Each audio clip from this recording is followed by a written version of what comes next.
Drugs.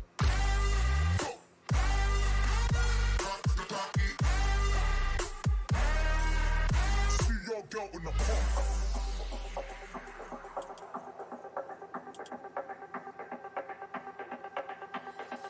System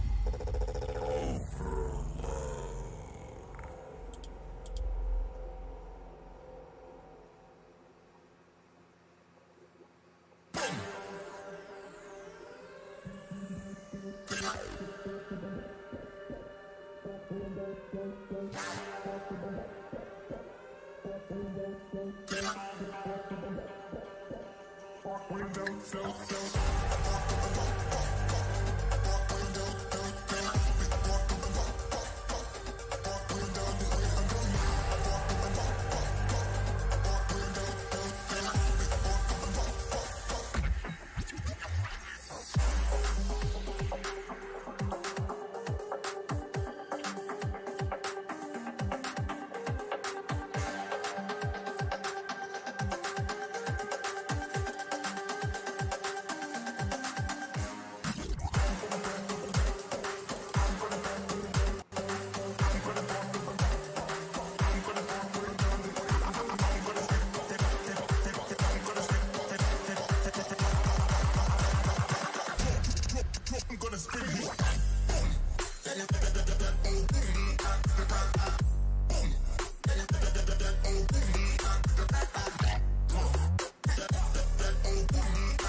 This is Sean O'Malley, and you're watching Full-Time MMA. Don't be a bagel bitch boy, bagel bitch back.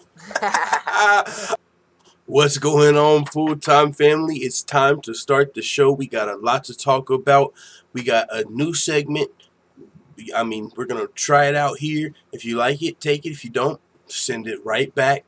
We're going to test it out. We're going to have some fun. We got some MMA to talk about.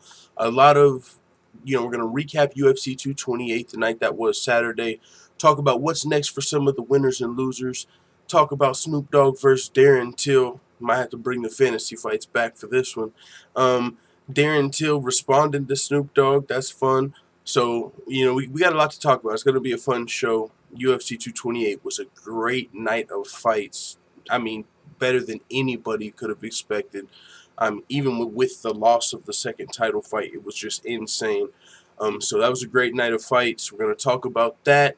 Chop it up with the Full-Time family. The new segment, if you haven't read the description, is going to be, or the title, the UFC 228 stock report. And I'm going to, of course, shout out where I got that idea. But we're going to start off the show, of course, with Fire Snoop, man. Usually, and if you don't know, I'm sure a lot of you here are part of the Full-Time family. But either way, UFC Yankovic, make sure you check it out on YouTube. Super funny channel. A bunch of MMA parody songs. Subscribe. We're trying to get to 1,000 subscribers over there. But we got the Fire Snoop from back in the day when he was working for the Snoopcast, pissing people off, rooting against Conor McGregor. We made that a while back. I know it's one that a lot of people like. So we're going to start the show off with Fire Snoop. Just throwback because Snoop Dogg back in the heat with the MMA fans. So let's start the show off with that, and we're going to get into what should be pretty long, maybe an hour and a half, 2 hour show. With a lot of good content, I believe. So let's get into it, Full-Time family. I know a lot of people pissed off at Snoop right now. I see the comments. My boy MMA Bud's in the building. Let me give some shout-outs before we'll get some shout-outs as soon as we start the song. Let's do it like that. Let's go. Old intro. Trying to know about that old intro. Yeah. You fucked up, right? Full-Time in the house. Let's get it. With so much drama in this day and age, it's kinda hard being full-time MMA, but I somehow, some way, keep coming up with content for my hitters like every single day. Now let's get to this nigga Snoop. Disrespecting McGregor, thinking that shit was cute. Calling Conor a bitch, well what the fuck does that make you? You ain't no big dog, old nigga, you a pooch. And keep it real, Conor didn't even fucking lose. Fuck the Mayweathers, made $1 million off them dudes. And that's in a pillow fight, boxing ain't no real fight. How he get knocked out, still walk out looking like $1 million light. Snoop, I think you sipping too much gin and juice, cause something's gotten into you. What the fuck you thinking, dissing one of the dudes getting you paid? Now a lot of people don't like you, got them on Twitter yelling hashtag Fire Snoop. Bitch! What you know about that, Full-Time family? The throwback Fire Snoop. We're going to try and get that recorded today and sent to Stockton Slaps for a possible remaster. I think it's about time for that. So, yeah, man, I want to give a quick shout-out, though, of course, to MMA Fighting's Dave Doyle, because that's where I got the idea for this next MMA stock segment. I was just checking out the articles, and included in this article, he started it off, of course, with this question, which we're not going to talk about this right here. As far as where does Tyron Woodley rate among all-time great welterweights? You can check out that article if you want. But he continued, and these are the two parts I do want to bring to the show: the UFC 228 quotes and the stock report. Now, his stock report, I did my own. I got the idea. It was inspired by this article, but he only had like 4 or 5 fighters. I was like, oh shit, I like this. GSP, really made that famous kind of in the MMA community, the stock market. So I was interested to see what the stock report was going to be about. And he had just a few different fighters, but I decided to go ahead and kind of rate each fighter, winners and losers stock from UFC 228. So, but first, let's check out some of these quotes from UFC 228. I think these are a pretty good way to start the show, but let's give some shout-outs first. We got John Don't in the building, Gary Kendrick Jr., what the fuck is up? What's going on, everybody? Israel A. Dong in the building, Seismic Shock, Invincible Summer, MMA Addict. I saw my boy MMA Buds in here earlier. What's going on, family? Webb's PK Vids, Random Guy. What's going on, Kim Jong Uzi? Yeah, what's going on, everybody? It's time, man. Hope you guys are ready to talk some MMA. It's going to be a good show, but check out some of these quotes from the epic night that was UFC 228. This was from Jessica Andrade on her first round knockout of Karolina Kowalkiewicz. I found the right moment to connect good strikes and show I evolved in the Muay Thai area. I was really well. I came out uninjured, so I think I was able to show everyone my evolution. Before this, some people might have thought she was just a brute force weight bully, kind of used her strength to just out wrestle girls. She came in here and showed that she can strike with the best of them, as Karolina Kowalkiewicz is. She's definitely one of the more talented strikers in the strawweight division, and Jessica Andrade probably connected with the best, if not one of the best, knockouts in WMMA, and I'm talking about one-punch knockout, not a TKO. Maybe not the best. It probably wouldn't rank up there with some of Ronda Rousey's, because they're a lot more popular. But as far as just one-punch knockouts, this was up there. So, yeah, and she was able to do it to one of the better strikers in the division in the first round. So definitely evolving, showing she's that #1 contender. Phenomenal performance from Jessica Andrade. Forward in the building, what's going on? Stamann MC London calling, what's going on? Albeit off location, what's going on, brother? 2020 says, let's go forward. 2020, that's what I'm saying, bro. We're waiting for 2020. It's gonna be a great year, bro. Hell yeah, dog. But yeah, so that was Jessica Andrade. Cool quote from her. Darren Till on the loss to Woodley. All the greats have lost. That's my first loss tonight, and just right now I'm still okay, but I'm upset. There's no sugarcoating it. And by the way, fuck Snoop Dogg. No, he didn't say that right there, but still, Darren Till, taking the loss, and that's another one of the ways where I think Darren Till's stock, maybe it dropped to some, but Darren Till's stock is arguable. I think his stock still might have raised just a little bit, and that might be an update we make to the stock report. But if you think Darren Till's stock dropped, it didn't drop by much, because one of the things that the casual fans even took from that, that aren't hardcores like us, like my brother who was watching the main event for sure, he said, I didn't know much about Darren Till, but I still like him after that. I still, I still want to see his next fight after that. Like, I'm still a fan of him now. And part of it was because he said the way he took the loss, he didn't make no excuses. Darren Till was like, he was just a better man tonight. Like, no excuses. And that was a great way to take that loss, not making excuses, not saying the weight cut, maybe I need to move up to 185, the weight cut's killing me. No excuses. Boom. And so he earned a lot of respect there, took the loss well. So also Tyron Woodley, the champ, spoke from UFC 228. He said, it don't take much more for me to solidify that spot, but if GSP wants to fight me, of course I'm going to fight George St. Pierre. I just don't think he has to. I don't think he has any interest in it. I'm kind of over it at this point. So Tyron Woodley's not going to come out, and he's not going to play that game. He's not going to start asking for money fights, and he's starting to get people's respect by not doing that, not asking for legacy fights anymore, not asking for money fights, just taking the path that's laid out for him. Because if he comes out now after this win, like, yeah, GSP, you coming back, fight me. That's people, oh, you don't deserve. So he's just like, you know what? I'm over it. And so maybe the fans will ask for it, but he's not going to. He's just going to fight whoever's next in line. So that's Tyron Woodley. And I think he's winning over more and more people with that behavior. So, you know what I'm saying? He's not being as much of a diva, which is kind of ironic because now he's on TMZ. But as far as in the media, he's not complaining as much. He's not calling for these fights. So it is what it is. Tyron Woodley coming out. I think his stock, we're going to talk about that soon, right after this. His stock definitely raised quite a bit. You know what I'm saying? Like, it was already pretty high, but last night was a great performance, or Saturday was a great performance from the champ. And then, of course, Tyron Woodley also had to say, my thing is I'm going to fight anybody. I'm the best in the world. Anybody they put in front of me, they're going to get beat up. If it's Colby Covington, if it's Kamaru Usman, if it's Robert Whittaker, whoever they want me to fight, we're going to do it. Yo, gotta like what you're hearing from the champ, Tyron Woodley. Godfall said, kids acting up, but I made it. What did I miss? Not much, good sir. Just a couple quotes from UFC 228, and now we're about to check out full-time stock report. But like I said, of course, I got this idea from this article from Dave Doyle on MMA Fighting. Oh, but let me guess, I'm fucking Carlos Mencia because I saw this and fucking I did my own version. Complete my own shit. But hey, that's another topic for another day. But Charismatic Lemon said, Woodley will retire with the belt. Nobody's beating him. Yo. Like nobody. That's one thing not many people get to do. Retire with the belt. I don't know if Woodley's going to do that. He seems like he's ready to keep fighting and fighting to prove his legacy. So if you think he's going to retire with the belt, maybe you would have to retire sooner rather than later. But if he fights and then he's 38 and goes up to middleweight to fight like Whitaker or whoever's the champion by that time, he could lose. But if he makes a retirement plan, like picks a date, like I want to retire by the time I'm 39, maybe he gets out on top that way. But if he just fights and fights until he can't fight no more, somebody's gonna get it, man.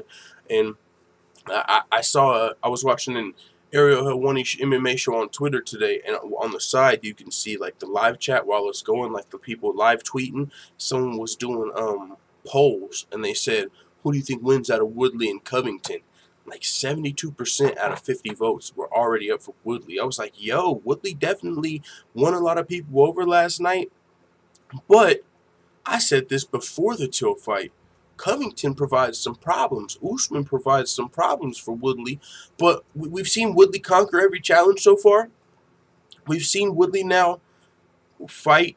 And I guess we'll talk about this leading into the stock report. Let's get into the full-time stock report, but I'm gonna do the prelims too. So that's my it's gonna be. We'll see how this goes. Some of you guys dig this or what. Either way, I think it was pretty fun. But this was the prelims of UFC 228.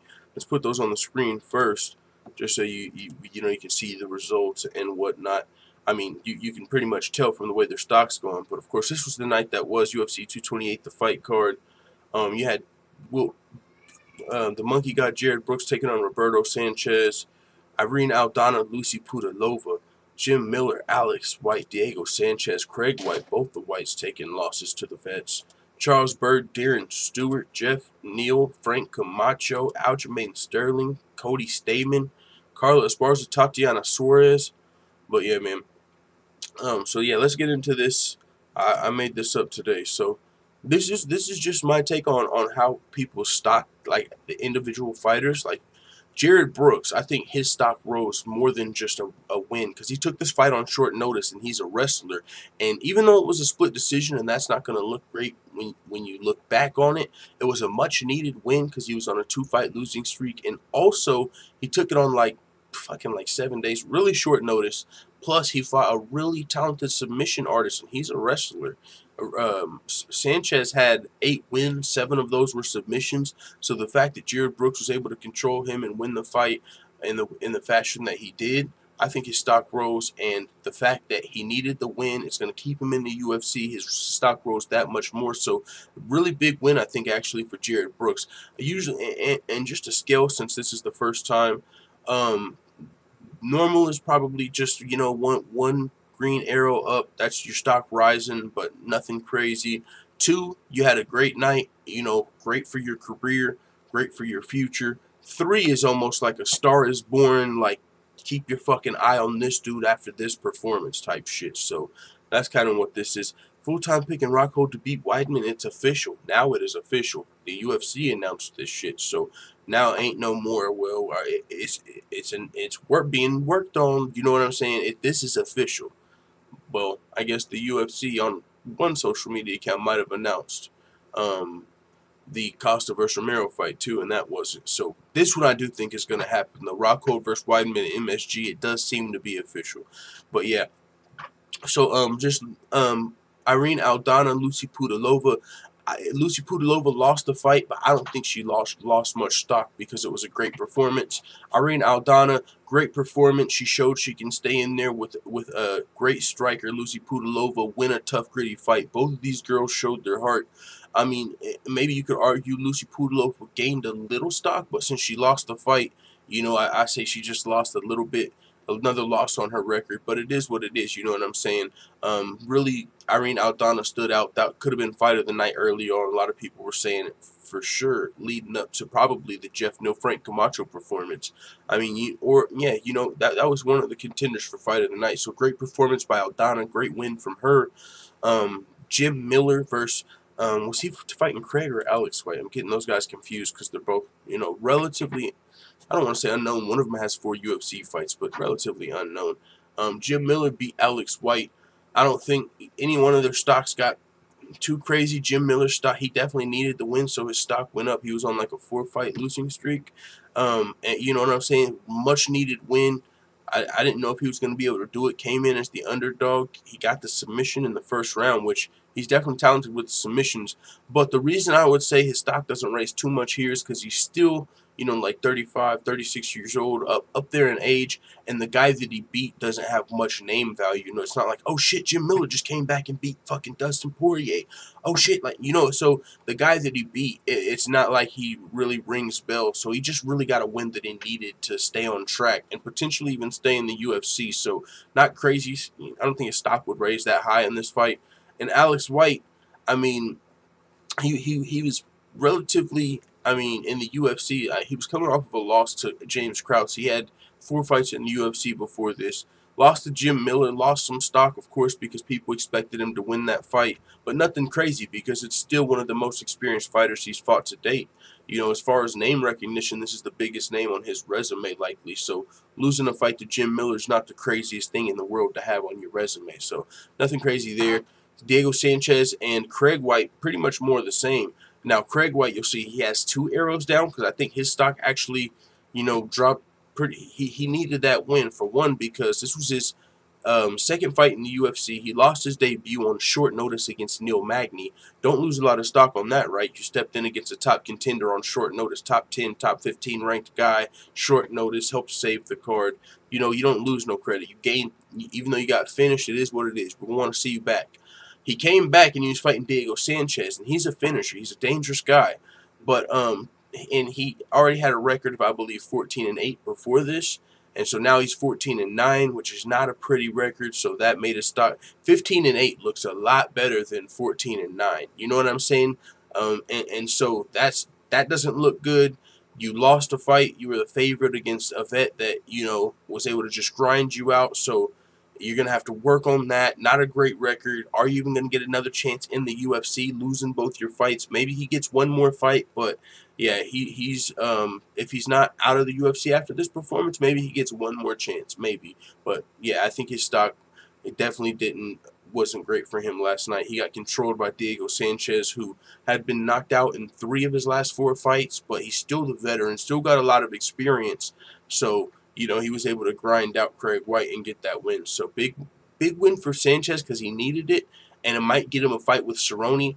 But I don't think his stock goes up too high. Not any higher than it has off of this, like Jackson Wink beef with, you know, I think his potential fight with Cerrone is a lot bigger than this win here over Craig White. Now, this might be a stepping stone to potentially get that fight, and I don't think that's going to be next for Sanchez, because, of course, Perry is fighting Cerrone. He did offer to stand in for Perry if anything happens, but we're going to talk about this a little later in the show. Diego Sanchez has already teased fight news coming soon, so he probably might already have another opponent in line. So we'll see where this takes him. He needed the win. Of course, his stock raises just a little bit. So, yeah, and then we're going to do the main card too. I'm speeding through these a little bit just because it's the prelims, and I know a lot of people don't actually give a fuck unless you're a hardcore fan or MMA nerd like some of us. So moving up to the Fox prelims, we had Darren Stewart versus Charles Byrd. Darren Stewart, I think his stock went up a pretty decent amount. That was a great performance from him. He was an underdog coming in. He held it down for the UK. The Darren that actually got the W, Darren Till in the main event, of course, wasn't able to, but Darren Stewart held it down. So he got another finish, another knockout, and it was over another submission artist. That's why his stock goes up even more. He's still young, only like 27 years old. Before these last 2 wins, he's now on a 2-fight winning streak. He was on a 3-fight losing streak, and 2 of those losses were by submission. So now he's fought 2 very talented submission artists, Eric Spicely and Charles Byrd, and knocked them both out. So it's shown he's not just going to lose when he is faced against some talented grappler. So that was great for his stock, I believe, last night. Charles Byrd, still dangerous, still looking forward to his next performance. On the wrong end of a knockout last night. I don't think his stock was hurt too bad last night. I think people are still looking forward to his next fight. So that's that. Jeff Neal, motherfucking, whoo, his stock shot up. That might be the highest stock of the night. Motherfucking Jeff Neal, son, came in with that head kick knockout real fast. That left, head kick, just throwing it up there. We saw it in the first round, was able to actually connect with it in the second round. He showed not only was he on point, pinpoint, well-rounded, looked great in there, also showed that he was very coachable, has a great team, looked like he put together a great game plan, knocked out the brawler, Lil Robbie. I mean, now this was at welterweight, so Frank Camacho was coming up from 155, and he was more of a brawler. So this was a real potential to happen in this fight. But Jeff Neal had an amazing performance, and he even was blowing away the cage side commentators, such as Joe Rogan. He was like, "This guy's amazing. Like, what am I seeing here? I'm blown away by how good this guy is right now." Like, he was like, "Yo, this kid's fucking sick." Like, so his stock shot up, I believe, last night. Great performance, great finish, great knockout over a tough Frank Camacho. You know what I'm saying? So that was a great night for Jeff Neal. Aljamain Sterling, I think his stock went up. He fought a very talented wrestler, pulled off a very rare submission. And we seen another one that night. As rare as this submission is, as long as we haven't seen one, Zabit pulls one off as well the same night. Aljamain was a little crazier, a little more nasty, if you will, because it was to the side, so it kind of, like, almost fucked up homie's Stamann's knee. But Aljamain Sterling, big win. He called out Dominick Cruz after his last win. Who did he fight in his last fight off the top of my head? I remember, of course, he had that loss to Marlon Moraes, but since then he bounced back with the win.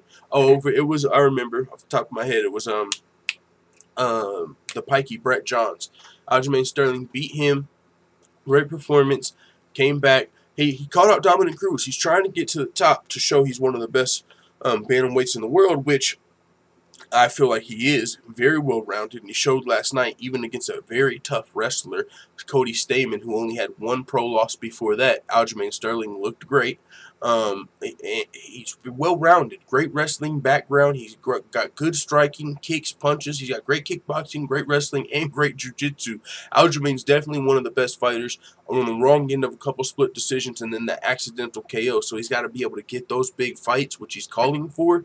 So he's like, yo, I want he called out I want the winner of Rivera versus Dodson, I believe he said, and if they don't want any smoke, I want Cruz.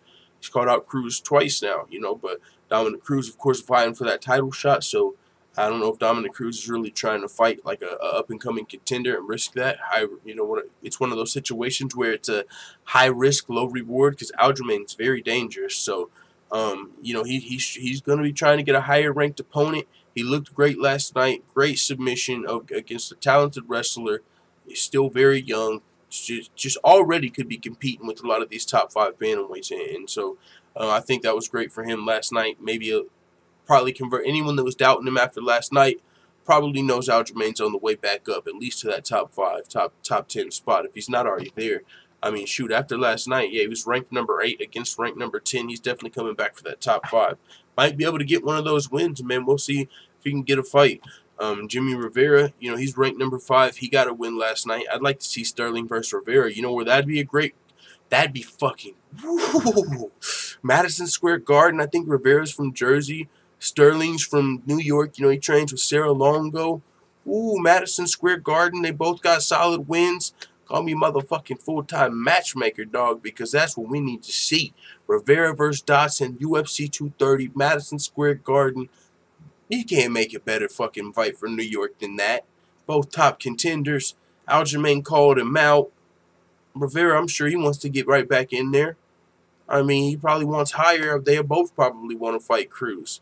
So, I mean, unless the UFC puts something else together, like Rivera versus Sunset, something like that, which would be cool. For Madison Square Garden, you ain't beating Rivera versus Sterling. Both coming off big wins on the same night. Let's go. So, yeah, Sterling, I think his stock definitely raised there. I think he'll get that top 5 opponent. Tatiana Suarez, I mean, you could say a star was born. I guess she's up there with Jeff Neal. I mean, people, the odds makers for sure definitely gave her respect. And I'm sure there was a lot of people that did as well. But I don't think she had ever quite looked like, I mean, she has once, I guess you could say, in her last fight versus Alexa Grasso. But Alexa Grasso was more of a boxer. So you're like, okay, great wrestling. I guess she's going to, has the potential to ragdoll her. But Carla Esparza was the former champion, well-rounded. She underrated. came in here and made her look not underrated. She came in here and continued to look like fucking the female Khabib, Tatiana Nurmagomedov and shit. I mean, she just looked amazing against the former champion.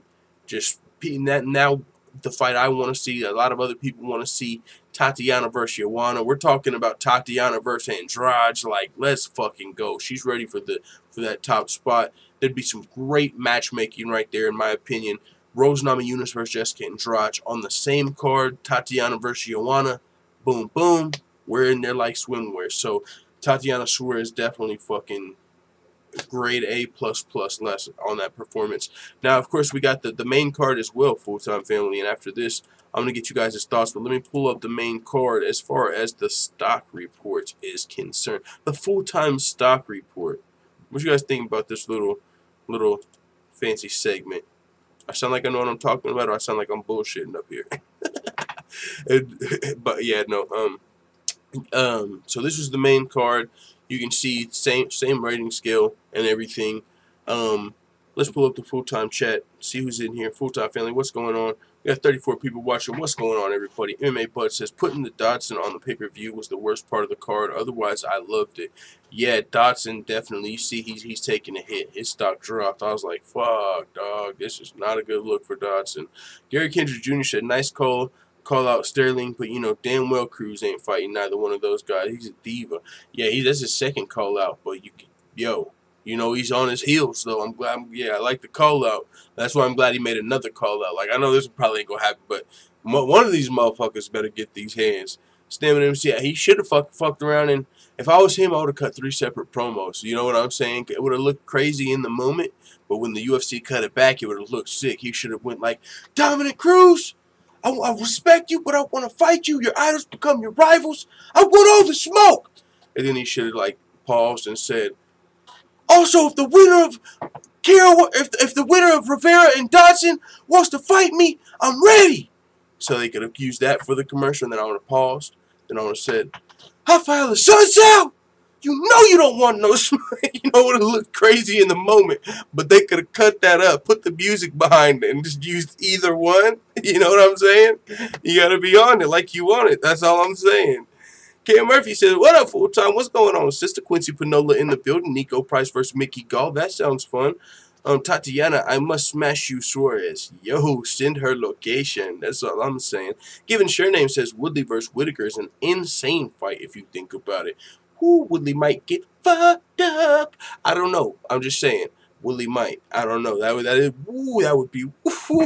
Damn, I didn't never think about it though. Now I'm thinking like someone's going to sleep. I say that. I think somebody's going to sleep. I think somebody's going to sleep for sure. Whitaker's going to be able to pressure your ass. You know what I'm saying? And we know he can take a shot. Ooh, boy. Woodley versus Whitaker. Let's go. That's what I'm talking about. Whatever happened to Masvidal? He's on like a game, not a game show, like a reality show, but it's like an athletic one where you do challenges and shit. I seen a clip from it. It's on like the Spanish channel and shit like that. Forward says Woodley could adopt a similar game plan to Romero versus Whitaker. Yeah, he could, but yeah, that would be a great fight. I wanted Masvidal versus RDA, period. I know that the fight I want to see the fucking most, and I don't know why, maybe it's just me, it's Masvidal versus RDA. They're both former lightweights, RDA former champion. I've always wanted to see what Masvidal would look like in that title shot, but of course the way shit played out, he ain't getting that motherfucker. Politics ain't on his side. So Masvidal versus RDA would kind of be like me watching him fight for a title, even though he's not the current champ. So I would love to see that fight. I would love to see that fight personally. But yeah, hopefully when he comes back, we'll get to see that. Sam MC says Whitaker and his evasive movement might be kryptonite for Woodley. That's what I'm saying. Woodley might get slapped. Who knows, though? Given Surname says Whitaker has that in and out quickness. Nobody else has it that weight. Yes, sir. I'd never bet against Whitaker, says Benji. Benji, that's what I'm saying. Boy, it'd be a fight, but it'd be tough for fucking Woodley. But like we're going to talk about, man, Woodley, he's shown, and maybe his stock went up. Oh, I was going to give Woodley 2 arrows. I was going to say his stock went up even more because I felt like he converted a lot of people. He convinced a lot of people. A lot of the doubters were silenced. A lot of the critics, with everything he's been doing, are silenced. And so it was great until he fucking advertised that mixtape, and that's why I was like, all right, you just You know what I'm saying? Now I don't even know. Now we're back to normal. Your stock went up, but it wasn't crazy because you had to plug them, the mixtape. But still, other than that, Woodley stock I think went up greatly last night. But I just think the mixtape knocked it down a little bit. But hey, I didn't think about it until the night before. That also, shit, if he's going to be fighting Kobe Covington, all the motherfuckers that like Kobe probably don't like raps. I shared that story with you guys the other night about what seemed to be racist fuck. And maybe he wasn't racist. Maybe he was just super angry toward rap music. The guy that I encountered at the liquor store, I told you all about that on the panel, that fun story. So he probably pissed off whenever he announced his new single with Wiz Khalifa. All those people probably crushed their beer cans like, get him, Kobe! Yo, what's going on, full-time family? Let's continue with this stock before we get to the MMA news and everything else. We can see the main card right here. We got Nico Price and Abdul Razak Al Hassan. A lot of people, were picking Nico Price to maybe come in here, and he was the underdog again like he was against Randy Brown. But he's dangerous, and he got that crazy knockout off of his back with the hammer fist where he knocked Randy Brown out. Some people said it was lucky, but it still showed he's got strength in the bottom. He's dangerous. He's got submissions. We know he can knock you out. So I picked him to win this fight, and I know a lot of other people thought he could probably pull it off as the underdog again. But Abdul Razak Al Hassan came through, and he got the finish himself. So I don't think anybody's stock went too crazy here, because not the hugest name, either one of them. I mean, definitely respect to Al Hassan. He's now on like I believe a 4-fight winning streak. Let me pull it up. I'll pull it up for you. But one thing I will say, and we're gonna talk about what's next for the winners and losers of this fight. The fight I think would be great for Al Hassan. One of two is either Bilal Muhammad or really Vicente Luque, because Vicente Luque is the only other guy to beat Nico Price in his career in the UFC. I mean, total. And so the fact that Abdul Razak Al Hassan and Vicente Luque both beat Nico Price, they're both unranked. I don't think, you're going to get a ranked opponent off of this win. But another tough welterweight like a Bilal Muhammad or Nico Price, one of these fucking savages right off the top 15. I think Bilal Muhammad actually should be getting a top 15 shot next. So I'll say Vicente Luque, and that's even better because both of those guys are the two guys that have now beat Nico Price. So let me take this off your screen so you can see what I'm talking about. Let's pull up Abdul Razak Al Hassan. He's now on a 3-fight winning streak. Those 2 wins over Sabah Hamasi. He had that loss to Amiri Akhmedov and a win over Charlie Ward. So Sabah Hamasi, I mean, he's a talented fighter, but he didn't have the best run in the UFC. So yeah, he got those knockout wins, which are super impressive, but you still don't know where he's at as far as top 15. The killers are concerned. The win over Nico Price, impressive. Stock raised a little bit, but still, I think you're going to have 1 or 2 more tests before you hit a top 15 opponent. And I think the perfect guy would be Vicente Luque, because, like I said, if you look at Nico Price's losses, that's the only other guy to beat him. Round 2 submission. Now he lost to Al Hassan. Put them two together. Bada boom, bada bang. There's a little spoiler as far as that's just the fight I was thinking about. Like, yo, Al Hassan versus Luque, let's go. Sounds like a fucking matchup to me. So, now let's pull back up the stock. Talking about Dodson and Rivera. Yeah, so Dodson, I was so unimpressed, dog. I was rooting for him in that fight and shit. I thought he had a small chance to win even. I reconsidered it before the fight. I was like, I don't know why the fuck I'm picking Dodson. But he's a guy that he's one of my favorite bantamweights or previous flyweights. I feel like he was underrated, but maybe it's age, maybe it's caught up to him, maybe his prime is behind him last night, or maybe Jimmy Rivera is just that fucking good, because Jimmy Rivera looked great, and John Dodson wasn't able to create his offense. Even when he was down what I thought possibly 2 rounds, I was like, you got to do something now. You got to do something now, right? I mean, maybe it was strategy, but now you got to do something.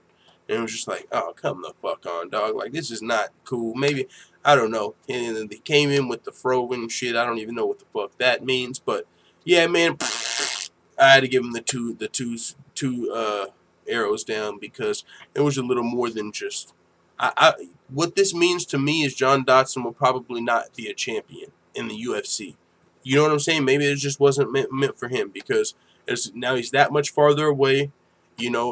His potential, he had potential to get to that title shot with TJ Dillashaw being the champion because he has a knockout win over TJ Dillashaw.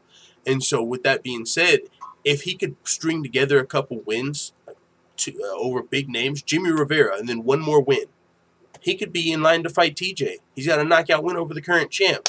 But he lost a big fight, and now he's that much farther away from it again. I mean, and that was the case, you know, with John Dodson. And so, yeah, with this loss to Jimmy Rivera, with the performance that we saw, I think he's like 34, 35. I just don't know if he's going to get to the title shot at this point. So that's why I feel like he went from a potential title contender last night to potential now gatekeeper. So, yeah, definitely not impressed with that performance at all. Jimmy Rivera, on the other hand, I was fucking very impressed. I didn't expect him to be as fast as John Dodson. He won the fight, unanimous, wasn't close. I mean, quick turnaround. Very impressed with Jimmy Rivera. I think he got right back to where he was before that quick knockout by Marlon Moraes. I mean, right back in the mix of potentially fighting a top contender, a Rivera versus Cruz, or Rivera versus Sterling. Like, you know, like great performance from Rivera. Much needed win, and he looked great while doing it. So I think his stock got back up there because he was coming off that knockout where his stock went down pretty heavy, maybe because he got knocked out, and it's like, whoa. You know, a lot of people picked him to win that fight, got knocked out, and so you didn't know where he was going to be making this quick turnaround, but he looked so great last night. I think you put him like right back up in the mix. He's still a title contender. I think you can chalk up that Marlon Moraes loss. Yeah, he got caught, but who knows? If they fought 3 times, Rivera could probably win 2. Moraes could probably win 2. Who knows at this point? So he put himself right back up there. So big win for Jimmy Rivera. And then, of course, we had Zabit. His stock's already probably tremendously high. His stock's already high. But last night, if you didn't know, now you know. I mean, he's well-rounded. We know he can have an entertaining stand. We saw with Kyle Bochniak, the stand-up he put on display here. I mean, we've seen his wrestling. Last night, we saw the jiu-jitsu, another rare submission, even though crazy enough, we saw Aljamain pull one off earlier that night. Right, and like someone said on the panel, I believe it was Forward. He said he thinks we'll start seeing that. Maybe it was Infamous, or maybe it was Given Surname yesterday on the panel. But one of the guys on the panel said that they believe we'll start seeing that more, and I think so as well. I mean, 2 of them in one night had the success with it. When a fighter's like riding the backpack, essentially, when they have either like a backpack on their opponent and they're on their back, and they just pull that leg up and get that knee bar, and they just tap. It happened twice in one night. We might see that more often, but Zabit got the win, called for a match against Mendez or Aldo, but of course we know there's something. He has to, he needs the smoke. He just wants it all. He just wants all of it from Yair Rodriguez. So maybe we get to see that first, but like I said, I don't know if Yair liked his girl's pictures, slid in her DMs with the dick pic. I don't know what Yair did to Zabit, but he wants all the fucking smoke. I don't know if when he was fighting his teammate Frankie Edgar, whenever Yair was, he was like, oh, by the way, your teammate's a fucking bitch. I don't know what he told Frankie that he went back and I don't know why. I'm just telling you, Zabit wants all the smoke with Yair. He's on his helmet. It's just the facts. So maybe we see that, but he's also got his eyes on the top. So we'll see what happens. But yeah, man. Someone said Chad Mendez should be next. Chad, I think, did Chad Mendez get a fight announced recently? He might not have. I know he's coming off that knockout over Miles Jury, I believe, but for some reason I remember maybe some potential Chad Mendez news. Maybe not, maybe not. Chad Mendez news. There's a beat calls for Chad Mendez. Yeah, no, nothing crazy. All right, so yeah, I'd like to see Zabit versus Mendez. That'd be a good fight if Yair doesn't come to fruition. So yeah, so Zabit stock raised last night. Brandon Davis didn't drop too crazy. Shit, his money, that could have been a small green arrow up. I don't know. Just for the simple fact that, I mean, he took the fight on short notice and showed he was willing to fight someone as fucking talented as Zabit. He did what Yair didn't do, and he did it on short notice. So maybe his stock even raised a little bit. Who knows? I know Kyle Bochniak's stock rose after his fight with Zabit. So, I mean, if he did lose a little stock, not much. You know, it's just because he picked up a L, but not much stock at all. But moving on to the co-main event, Jessica Andrade. I would say her stock rose like by 3, But people already knew she was a fucking beast. So I think last night what she really did was just establish herself as the #1 contender, which was big for her. But of course, you got haters, people saying that fucking she's steroids, man. They call shit. She got the nickname Mini Cyborg, and with the nickname Mini Cyborg is now, of course, coming the hate. People saying she's a man fucking steroids because, and a lot of it, what it is people like Karolina. So whenever you see a fighter that you like, man, fuck that other person. You know what I'm saying? If you're Team Karolina going into the fight and you see your girl get knocked the fuck out, you're like, oh man, like, you know, a lot of the fans or stands or simps are just gonna say some bullshit. They're just hating, like they ain't, you know what I'm saying? So that a lot of that is what it is, but who gives a fuck about any of that when you look at the fucking knockout and the performance? I mean, what damn, like, I don't even, like, all of that is fucking bullshit compared to what we saw in that octagon. She knocked Karolina Kowalkiewicz clean the fuck out. And just, woo, one of the nastiest we've saw in a long time in WMMA. One punch knockout out of there, damn near a walk-off. Didn't need no more follow-up. She made the fucking statement she needed to make. Wasn't no boring decision to where there would have not been a clear-cut contender. We know who the fucking next contender is. She made that clear in that first round. Jessica Andrade came out there, laid Karolina Kowalkiewicz down, showed her evolution as a fighter. She's not just someone coming in there bullying chicks with their weight. She will put some weight behind one of them punchers, but she knocked out one of the better strikers in the strawweight division. And, of course, the main event, Till, he didn't lose much stock. He handled the loss very well, made no excuses, still got respect from the fans after the loss. Big dude, first loss, I mean, to one of the greatest welterweights of all time. You just don't lose much stock. You took the fight because it got offered to you. It's not even like people expected you. Really, some people, of course, had the hype, but a lot of people didn't even expect you to be fighting for this title yet. You know what I'm saying? The UFC kind of put him in this situation. If they offer him the fight, of course he's going to take it. But, I mean, you know what I'm saying? It's not even like he just was knocking on the fucking title's door and knocking out top contender after contender showing I'm next for the title. He just had a fucking pretty zero. You know what I'm saying? Speaks 2 languages in the UFC, I believe, and Dana White and the boys looked at him as a potential cash cow. Because if he would have won this fight, goddamn, we could have potentially had... Of course, he's not bigger than Conor. Wouldn't have been bigger than Conor yet, but he is undefeated. He does talk some good trash. He is fucking bilingual. He probably talks some good shit in Portuguese, mix it up to the Scouse, and then hit you up in English. What's that, 3 languages? I don't even know if Scouse is different than English, but it probably is, and this motherfucker speaks it all. I mean, and so the UFC offered him that title shot after missing weight, after the questionable decision. Of course, he says yes. Like, he probably got paid $100,000, $200,000 more for that fight than he would have if he just fought fucking Usman or somebody. So he takes that money, takes the title fight, makes weight. And that's another reason his stock don't drop too much, because he made weight and went in there. Good takedown defense against the champ. Big dude, and handled the loss very well. So he doesn't lose much stock. Tyron Woodley gained a lot of stock. And I feel like that should be 2 green arrows, if not for the fucking... Oh, and by the way, Wiz Khalifa, Tyron Woodley, I beat your ass. Next Thursday, iTunes, all platforms. Whatever he said. You know what I'm saying? And I'm going to be checking for the song. I'm not going to fucking lie. If that shit was out today, I'd probably be checking for it. I just hope I don't forget about that shit by the time it drops, you know, because that was a huge platform to announce it. It would have been nice if we could have went and checked on it as soon as he said, oh, by the way, go check out iTunes and all platforms, and I beat your ass, featuring Wiz Khalifa. Like, you know, if we could check it out now, because... a week, you know, you motherfuckers ain't got attention spans no more. Our shit is quick, so you drop that motherfucker a week and a half from now, we ain't even gonna remember to check for you. So, that's the only reason, and maybe that's not enough of a reason, but he still got a lot of respect last night from the hardcore MMA fans, even from the casuals. You know what I'm saying? Like, people saw how big Till was, and just aside from that, man. Just looking at, and now, so that's the stock report. Now, so let's just look at, and now we can start talking about what's next for these guys. But looking at what Woodley's been going through, and that's one of the things we're going to talk about as well. He said he doesn't necessarily feel like he has to beat GSP at this point if he continues doing what he is doing to prove he's the greatest welterweight of all time.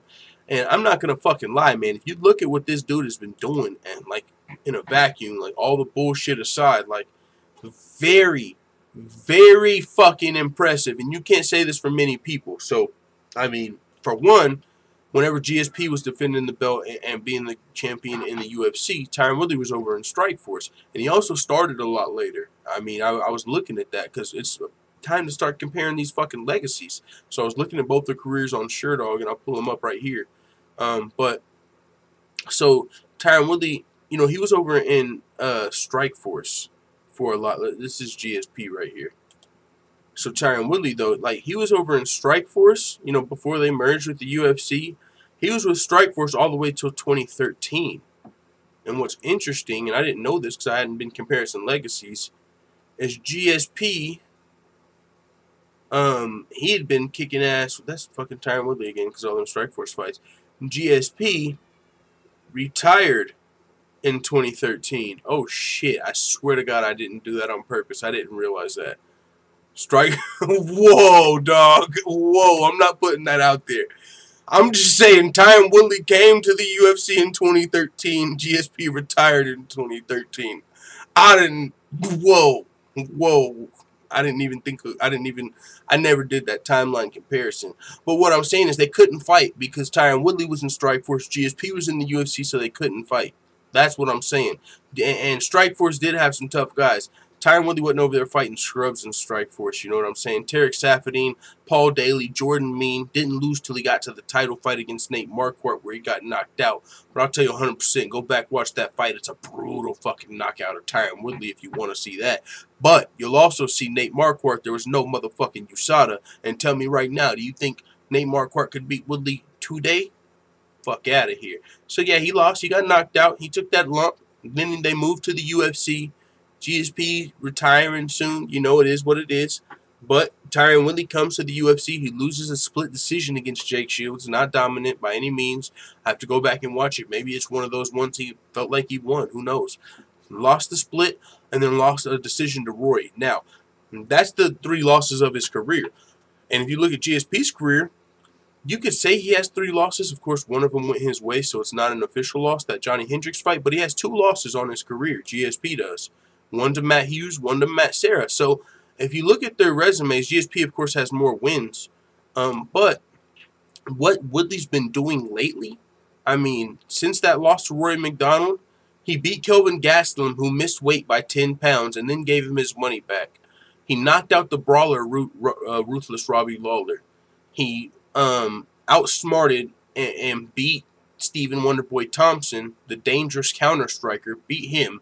Majority draw, had to fight him again. Tough puzzle to figure out, got the second win. So he beat the counter striker, the brawler, 7-fight win streak Damian Maia, jiu-jitsu, beat him, outclassed him. Now the big-ass motherfucking Muay Thai, huge middleweight Darren Till, beat him. He's just beating all these different styles.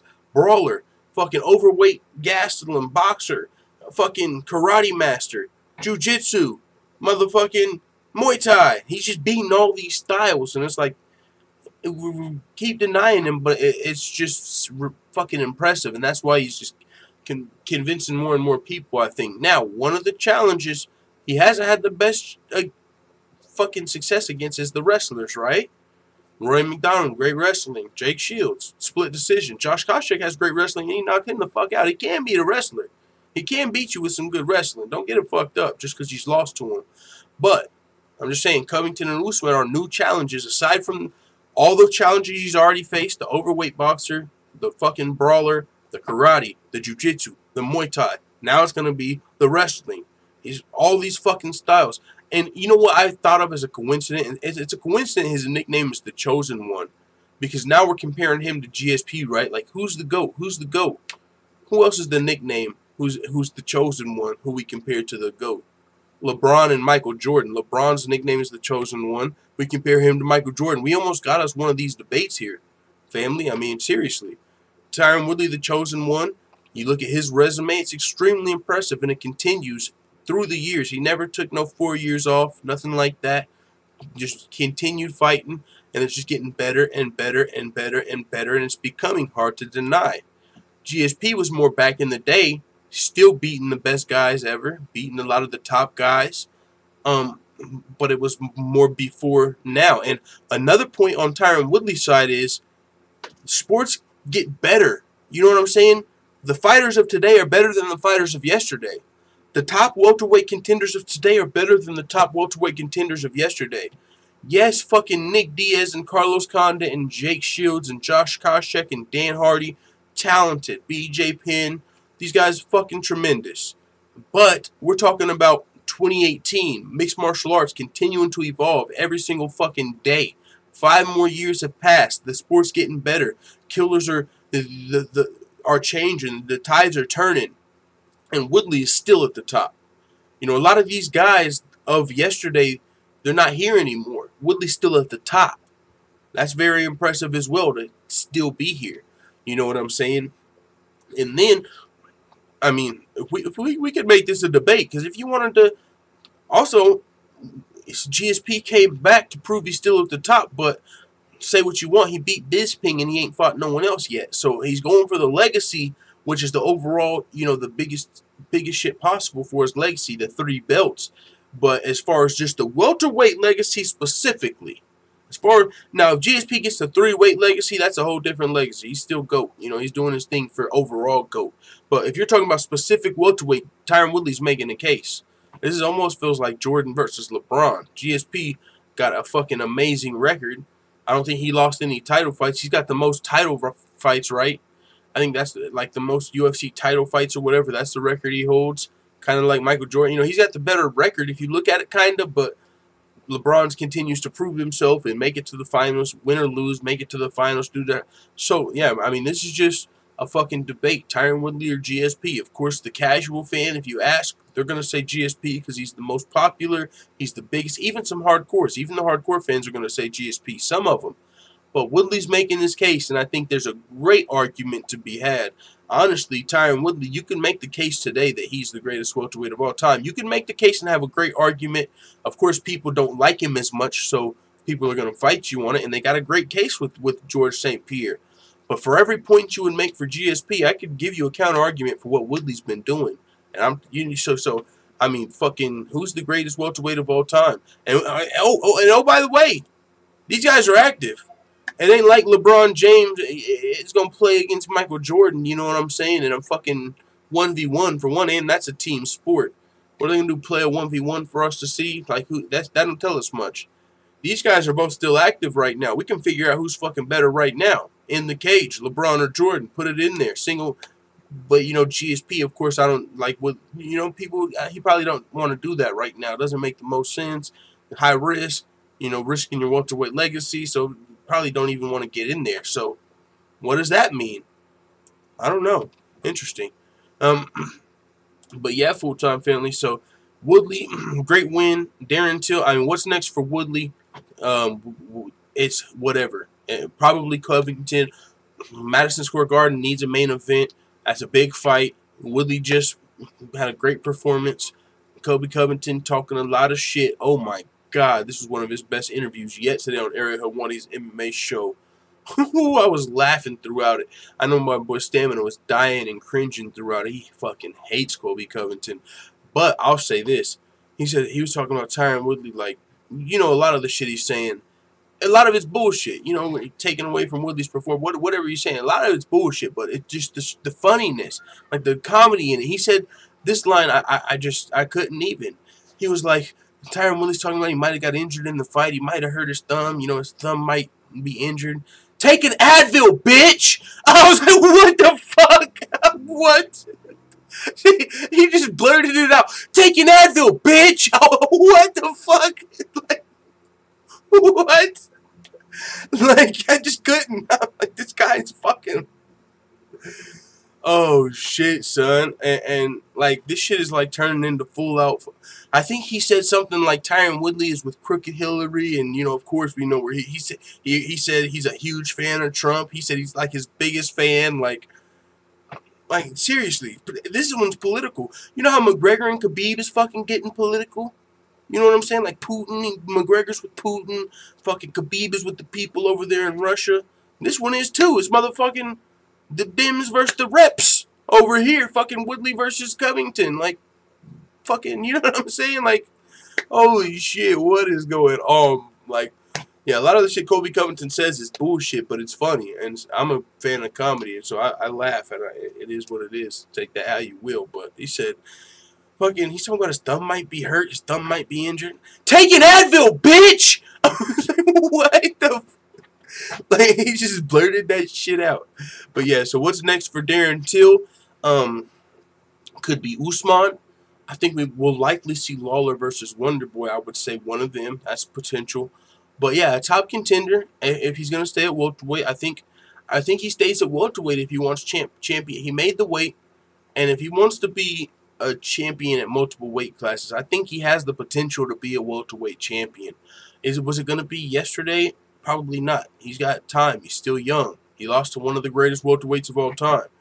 But even if it's not yesterday, I think it can be soon. And if he moves up to middleweight, it's going to be harder to become a champion in multiple weight classes because you're not going to be as big at middleweight. And then, but shit, it'll probably still be a big middleweight, to be honest. But you're not going to be as big. And then if you want to have multiple titles, you're going to have to go up to fucking 205, another 20 pounds, unless they implement the 195-pound division in that time. But so that's going to be a lot harder. He made the weight. Now, if he doesn't think he can make the weight, maybe he moves to middleweight. But I think Darren Till versus Kamaru Usman would be a good fight to make. And I think that's the one to make. I mean, top contenders square off. Yeah, unless you're gonna, because there's been rumors and reports already of Wonderboy versus Thompson, and even if not, I don't think people are clamoring for a Till versus Wonderboy rematch right now. The winner's not fighting Woodley. Till versus Lawler, that'd be fun. Yeah, so Till versus Usman is what I think is the best match to be made, but we'll see what happens. And Usman, he's healthy. He made weight for this fight to stand in, and so Darren Till, I don't know how injured he's gonna be, but take an Advil, bitch. No. Yo, let's check out the chat. What's going on, family? Before we continue talking about what's next, we know what's next for Jessica Andrade. We'll speak on what's next for Karolina. Shit, some time off. Holy smokes. But yeah, forward in the building. Benji in here. We got 36 watching. What's going on, everybody? Super Paul says forward. Yusuf says Kobe can't take him seriously, but I think he's better than Conor in trash talking. Ooh, I don't know about that one. Conor's just talking what he believes inside. Yeah, but it's with some heat. He says it with some heat. Like, I mean, that's why I don't think he's better. Because Conor, he's still trash talking, but there's a lot of truth to it. Kobe Covington's trash talking, and he says some funny stuff, but I don't think it's as good as when Conor does it. But, I mean, they're different kinds, and, you know, everyone's going to have their own opinion. So, you know, I know what you're saying. Cam Murphy said, yeah, I'm not mad about shish kebabs. Weezen 336, Covington is an act. That's why it's so funny when people get so upset. Yeah, and that might have something to do with it, too. You know, you feel like he's trolling, and you kind of feel like he's putting on an act, so it feels like comedy a little bit. But comedy, I don't know, because when Conor McGregor does it, it's funny as well. Whenever he's, you know, on there with Nate Diaz going back and forth on a TV show and cracking up and being funny, or talking about doing jiu-jitsu with the kids on Sundays, and that's funny as well. Even if he's being real, it's funny. You know, I just think I enjoy trash talk personally. But that's because when I was younger, I liked the WWE and shit. Now that you look at it, trash talk's the best shit about that. You know what I'm saying? It's not like we were enjoying the fighting skills. We like the drama, the hype, the trash talk, you know? And so even though I don't watch it now, today, the WWE, I do like when people build their fights like they used to. I mean, you know what I'm saying? The fights are real, but I like whenever people talk some shit. You know what I'm saying? Whether it's funny, whatever the fuck's going on, I like that shit. So, CSH Combat Sports in the building. I'm here to do my duty on hitting the like button. What's going on, Coach? Good to see you in the building. We were just about to talk about Jessica Andrade and Karolina. Coach with the WMMA. Best WMMA channel on YouTube. If you haven't yet, what are you waiting for? Go subscribe to the Coach CSH Combat Sports. Giving training that I'm ready to start getting hyped for Khabib time. Yo, oh yeah, we got the timer going. I know I'm about to put, UFC 229. Let's go. We got 2 events in the middle, one in Moscow, one in Brazil. But man, you know what's going on. It's time for fucking UFC 229. Let's go. Stamann MC says Conor ain't always real, but Coco's spiel has no relation whatsoever to reality. Complete disconnect. Take an Advil, bitch! I didn't expect him just to blurt that shit out like he screamed it. Like Tyron Woodley's talking about he's injured. His thumb might be. Take an Advil, bitch! Like, what, dog? But yeah, Andrade Slepter says to the coach, whoo, I'm talking about what's next for these fighters, and we know what's next for Andrade after that. A title shot. And you know what's even better for Andrade? You know, because she's a girl that she could kind of be starved out if the UFC didn't want her to have a title shot. They know she needs the money, right? She's selling baked goods and fight gear. But she definitely had to have got the $50,000 last night. I ain't even checked, but I'm sure she did. And if not, I'm calling Tom fucking foolery. That knockout in the co-main event from Jessica Andrade for sure should have got $50,000, and that's gonna aid her as she waits for Rose Namajunas' injury to heal up. Because if she just got her win bonus, she probably, you know what I'm saying, gonna be selling Reebok shorts and baked goods next week. Not next week. She'll probably sit on this money for a little while, but you know what I'm saying. That extra $50,000 is really gonna help. So now she can wait till December or maybe January, whenever Rose is ready to come back. Now that Jessica Andrade possibly got that $50,000 bonus, that helps her be able to wait for what she deserves, which is that title shot. As far as what's next for Karolina Kowalkiewicz, time off. No, as far as who's next, not 100% sure. Let's pull up the UFC's strawweight divisions. This division got so much fucking more interesting over the weekend, dude. With Tatiana Suarez, with that knockout from Jessica Andrade, this division just got crazy. And we're going to be talking about that on the panel coming up soon. My boy Panel presented the offer. What are you? He asked me, what are your 5 favorite divisions in the UFC? And boy, did women's strawweight jump up last night or Saturday night. But yeah, so what's next for KK? She just lost to a top contender, so nothing crazy there. Karolina Kowalkiewicz could fight the loser of Gadea and Ansarov. She could fight the winner. You lost to one of the best fighters in the division. You don't lose too much stock. She could fight the winner of Herrig and Watterson, depending on how much time they take off. She could fight the loser of Herrig and Watterson. She could fight Carla Esparza. Let's see who she's fought so far already. There's a lot of fights in this for her. Has she ever fought Carla Esparza yet?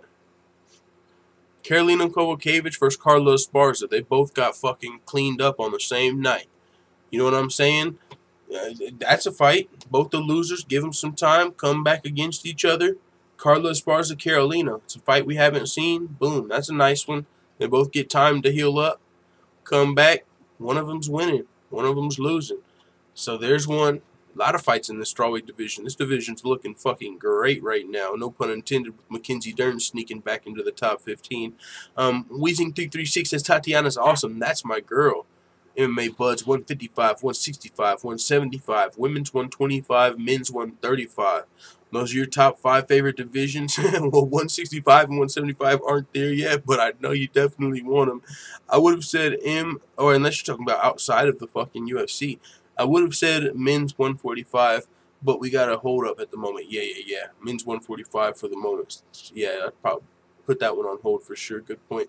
165 says forward. That's what I'm saying. Maybe he's talking about outside the UFC. I know he likes to watch the ACB, and a lot of those other organizations, Fight Nights, Globals, MMA Buds. He does companions for all those. So if you like the organizations, like just MMA, all MMA, like no matter what organization, Fight Nights Global, the Russian promotions, fucking probably Combates, all of those, check out MMA Buds channel, man. He does fight companions just for like every fucking MMA event. So that's Dan from Oregon. Also, if you're a member, he changed his name up to MMA Buds. But yeah, man, make sure you go subscribe to him as well. He's definitely a friend of the channel. He wasn't able to make it to the panel yesterday, but maybe we'll hop on the next one. Benji says, Tatiana looked like a female Khabib. I caught that fight. Yes, sir, she did. Now, I want to see Tatiana versus Joanna, but of course, a fight that I also selfishly want to see, even though I don't want to see it because I don't want to see it right now. I want to see Tatiana versus Andrade in the future. But this is how I think it plays out. In a perfect world, you get Joanna Jędrzejczyk versus Tatiana on the same card as Rose Namajunas versus Jessica Andrade. And then look, if Tatiana can beat Joanna, tough. If Andrade can beat Rose, tough. We could be seeing Tatiana versus Andrade for the title after that, unless Rose got that immediate rematch. I'm just saying, in a perfect world, we could see those fights. And then if Rose wins, I'd like to see Rose versus Tatiana. Shit, I'm just saying, Tatiana, if she can beat Joanna, challenging for the title next. And by the way, I gotta point this out. You guys might not even have caught this comparison because you ain't on the motherfucking wagon like me. 2020, y'all ain't even gonna know where I'm going with this. But you know what Tatiana Suarez gives me hope for? Some of you know where I'm going. Motherfucking Kayla Harrison, and you know why? You know why? Because she's only got 8 pro fights right now, but she's already looking like a young motherfucking champion, ain't she? I'm just saying, if Kayla Harrison can get 4 fights, 1 more fight by the end of the year, she'll be a 3-0. Give her motherfucking 4 fights in 2017 in the PFL. Get her ready with whatever we need to do. Bada boom, bada bang. 7-0 by the time we meet Cyborg, and you know when. Motherfucking 2020. And Kayla Harrison is 7-0 or 8-0, just like Tatiana Suarez. Can be a serious threat for that title. Whoo! Fuck you, Tom Matt. That's all I'm saying. Nightstam, who's out? Is Cam out or Stam out? It's Cam and Stam. That sounds like a fucking podcast. No, but yeah, night to whoever's out. I think it's Cam Murphy. See ya. Anybody watching GGG versus Canelo 2, or is it BS? I don't even know when that shit's coming on, but I mean, wasn't that like fucking Logan Paul versus KSI? It ended in a draw, right? You know what I'm saying? That's what that reminded me of. But yeah, so Tatiana Suarez giving a young Kayla Harrison some hope out here. You know, young records from only 8-0, 7-0, but still looking like she's a serious threat for that title. GGG better not get robbed again, says MMA Buds. You know what's funny? I don't even do boxing, but I did my predictions for that fight. Like, it was on the same weekend as a UFC fight. So on my UFC predictions, I was like, oh, and by the way, here's my prediction for Triple G versus Canelo, even though I don't watch boxing much. But from what I've heard, I got Triple G. And then he fucks around and almost wins, but gets robbed. So, yeah, Mystic Full-Time don't fuck around. That's the fight of the night, Full-Time. Which one? You think Karolina? Is that the one I was just talking about? Karolina and Andrade? Or which one? Fight of the night. Did that get fight of the night? Moscow during the day, Triple G versus during Canelo at night. Ooh, that's a great motherfucking play because yeah, the UFC is in the daytime with Moscow, September 15th. A lot of people were like, before Moscow was announced, the UFC's not going to Moscow on September 15th. They wouldn't compete with McGregor versus, or with Triple G versus Canelo, and that's when that's happening. But no, Moscow's happening in the daytime, and it's a fight night, so it works out perfect. When is Bones coming back, says Charismatic Lemon? Well, now, honestly, I got a feeling with Colby Covington and Tyron Woodley potentially headlining MSG, I don't think it's going to be back sooner rather than later. Now I think it might be back actually in 2019 after Lesnar versus Cormier. You know, we were starting to speculate, oh, John Jones is looking big. He's looking a heavyweight. He's doing interviews. Maybe he's coming back. What does he know that we don't know? But we still haven't heard shit from USADA, and goddamn does that piss me off. Like, you can't do shit about it. You just got to move on. But what the fuck? And, you know, I think it is a situation where John Jones has the results, but he doesn't have to make them public. So, and I've heard that in the past where it was an article that came out that said John Jones' B sample came back and we may never know the results. And they were saying because he doesn't have to make it public. Now, I don't know if that's the same with these results we're waiting on from the hearing and shit like that, or USADA, what their final punishment's going to be. But there's no way, man. It feels like it's been months since that hearing. We got no fucking word at all. Like, 1 year, 2 years, or fucking 4 years. What's going on? It's supposed to be 2 to 4 years, and since it's on the low for so long, eventually they're going to be like, all right, we figured it out. It's 2 years, and since it's been 2 years since the fucking hearing, like, he can fight now. So, you know what I'm saying? It's like we're going through this time not knowing what's going on, and then as soon as we find out, okay, he's guilty, 2 years, he's going to be coming back. So, I mean, Madison Square Garden is so close. It's already been announced. There's tickets already on sale for McGregor and Khabib. Like, I feel like if that was going to be the main event for Madison Square Garden, we would know by now, and he don't have an opponent. Like, would it be DC? That would be fucking amazing. DC versus John Jones at Madison Square Garden. Jones from Madison Square Garden. Not only are they fighting for the heavyweight title and both of their legacies, but they're also fighting for the Brock Lesnar fight. That would be amazing if John Jones fought at Madison Square Garden, but if it's not there, I just don't know when it'll be. And Madison Square Garden does still need a headliner, but it seems like since Woodley was able to pull off that W, we might be seeing Woodley versus Covington on the headliner there. And they're not going to put fucking Jones versus, I mean, maybe Rumble or something. Maybe but I don't think they're going to put Jones, like, under the co-main event. The co-main event is Diaz versus Poirier. So you put Jones on the comeback, maybe a heavyweight against just some contender, possibly. But I don't know. I think when he comes back, it'll probably be for that heavyweight title against Daniel Cormier, and I don't think that's going to be soon anymore now that we likely have a new main event for Madison Square Garden. So, yeah. Charismatic Lemon says, when is Bones coming? We just read that. Forward says Canelo looked nice, but Triple G just couldn't match his output. Canelo, he looked nice versus Triple G, but just couldn't match his output. Canelo is a better fighter technically, but GGG may have his number with that pressure style. Yeah, everyone's saying Triple G won. Yeah, I remember that was a big a lot of people felt that way. The Triple G won, got robbed. I remember that's where Adelaide Bird got famous, and come to find out she's an MMA judge as well. So yeah, man. As far as what's next for Zabit, either Yair or Chad Mendez, or I think, did he say Aldo? I think he said or Aldo. So, you know, he's either going to get that fight with Yair that he's dying for, or a top contender. I would love to see that. Brandon Davis, I mean, not a top 15 guy, clearly, you know what I'm saying, because he just lost his Zabit coming off of a loss. But just really anybody in this 145-pound division. I mean, there's the Andre Feelys, there's the Michael Johnsons, there's all these guys that aren't technically ranked at featherweight right now, but are still solid fights. So Brandon Davis against one of those guys, fucking, there's a lot of unranked guys. Just another unranked featherweight, not anybody ranked, not anything crazy, but he did step up and help save the card. So maybe he does get a bigger name unranked featherweight like a Feely or a Johnson or just one of these other guys. Lowball was an unranked featherweight walking around here. There's some names down there for him to scrap. So, Jimmy Rivera, what's next for him? Shoot. It could be Sterling. Could be Cruz. My son Sal. There's some top bantamweights up there that aren't booked. He was already supposed to fight Cruz in the past. Cruz got injured. Maybe that can get rebooked. I mean, Sterling called out the winner of the fight. We'll see if he wants to entertain that. Or if he wants to try and wait for that bantamweight division to play out. But I don't advise him to do that, because between Cejudo and Moraes and Cruz, and oh, by the way, Uriah Faber now has an itch. He's getting that itch. Cody's out the way. We can see fucking Faber come back and fight TJ at this point. So Jimmy Rivera is going to probably just have to get to fighting.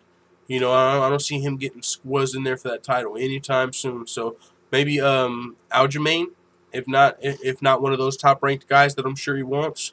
As far as for John Dodson, whoever is trying to get in the top 10 and wants him to test their might, I think John Dodson is the official gatekeeper into the top 10 in the division by now. If you can beat John Dodson, you got a good chance actually into the top 5. If you can beat Dodson, you can get into the top 5. Well, if you can't, you ain't ready, champ. So yeah, John Dodson. Let's look at the rankings. I'll tell you a good fight for John Dodson right here. Who's trying to get into the top 5? Who's trying to test that gatekeeper? Let's see. Aljamain. Now, he does one in the top 5. So Aljamain versus Dodson. He called for the winner. He could fight the loser. You know what I'm saying? If you can beat Dodson, you're in the top 5 almost. You still got to get past Lineker. So I'm sure Sterling wants a bigger fight than that, but maybe there. Pedro Munoz, if you're looking to get in the top 5, yeah, one of those guys. Maybe Sterling, maybe like Pedro Munoz, maybe Rob Font. One of those guys, not too low. It's not like he fucking, not an unranked guy. Definitely a ranked bantamweight, somebody that's looking to get the rank up. But regardless, I think Dodson will be fighting down after that fight, not fighting up. So yeah, that's what's next for Dodson in my mind. And then just the last fight on the main card, we'll do what's next for that. Abdul Razak Al Hassan, I spoiled that earlier. I think a great fight for Abdul Razak Al Hassan would be Vicente Luque, also the only other fighter to beat Nico Price so far. So yeah, man, But with that being said, man, Nico Price, I mean, he could fight. He's still a good fighter. He's 12-2. And it's going to probably be an unranked welterweight, but still a good fight for him. You know what I'm saying? Like, he's still dangerous. We'll see what happens with Nico Price. I'm still looking forward to his next fight. Unranked welterweight, probably not going to get a shot at the top 15 losing that fight. But, yeah, it is what it is. But, yeah, man, with that being said, let's move on from that whole stock and what's next in UFC 228. I'm sure you motherfuckers are bored with that by now. We got some MMA news to cover. We got quite a bit. We got Darren Till versus Snoop Dogg. You guys fucking ready? I know a lot of people have been waiting for that. Darren Till versus Snoop Dogg. Darren Till has responded to Snoop Dogg. Hashtag fire Snoop or what? Forward says Cruz versus Sterling, Rivera versus Sunsao. Yeah, those would be two good fights for sure. Cruz versus Sterling, Rivera versus Sunsao. I mean, those would get shit shaken up in there. And yeah, I don't know if Cruz, now the thing is, will Cruz want the fight versus Sterling? For us, that'd be a great fight. That's perfect. But there's the politics. There's the politics. Sunsao, he's also calling for a title shot. Does he want to fight Rivera? Yeah, I said it could be like a Sunsao versus Cruz. A lot of shit going on. TJ versus Moraes, I definitely don't think that's happening. I fuck with Moraes. I just don't think he's getting a title shot over Cejudo or over Cruz. Cody versus Lineker, looking forward, just throwing these fucking bantamweights out there. He's got it all figured out. Cody versus Lineker. That'd be another fun fight, but Cody's deactivated from social media right now. I don't think he's fighting anytime soon. But in the perfect world, yeah, just boom, boom, boom, book it. But yeah, there's politics to the game. Fuck Snoop, says Forward. Hell yeah, man. So we're going to play the video he was playing. And a lot of people thought that Tyron Woodley got Darren Till confused with Covington because he was like, fuck Donald Trump, nigga. Fuck Trump, cuz. Fuck Trump, cuz. I'm like, no, he's just saying that. Like me, I knew. Like, you know what I'm saying? I can decipher this shit. No, he was just saying that shit because he was white, homie. I'm telling you right now, I know it looks bad. It makes it look worse for Snoop Dogg. I ain't trying to do that because, you know what I'm saying? I know it's taken out of context. People just, you're going to use that, oh, fucking Snoop Dogg, you evil fucking piece of shit. And, you know, good goddamn well, you got an uncle or a grandpa or somebody that says some crazy ass shit that probably shouldn't be on social media. The difference is Snoop Dogg is an old ass fucking megastar, so it's put out there. At least he's bringing attention to the sport for whatever that's worth, you know. But yeah, you might not agree with his opinion, but I don't give a fuck. You know what I'm saying? You don't have to co-sign it. You can hate it all you want, but I'm sure if we fuck, like I said, you got an uncle or a grandpa out there that gets a little loose up at the lips when he's watching his favorite sport. Maybe he's watching football on a motherfucking Sunday. You know what I'm saying? And one or two of them motherfucking N-bombs drops out. And Grandpa chills. Fucking 2018. But I'm just saying.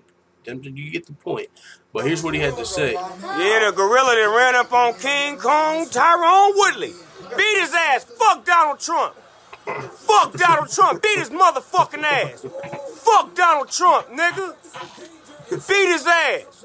For all the niggas out there, cuz. Whoop this motherfucker. All the niggas out there, whoop his motherfucking ass. Beat his fuck this motherfucker, cuz. Fuck Donald Trump, nigga. Whoop him, cuz. Whoop him.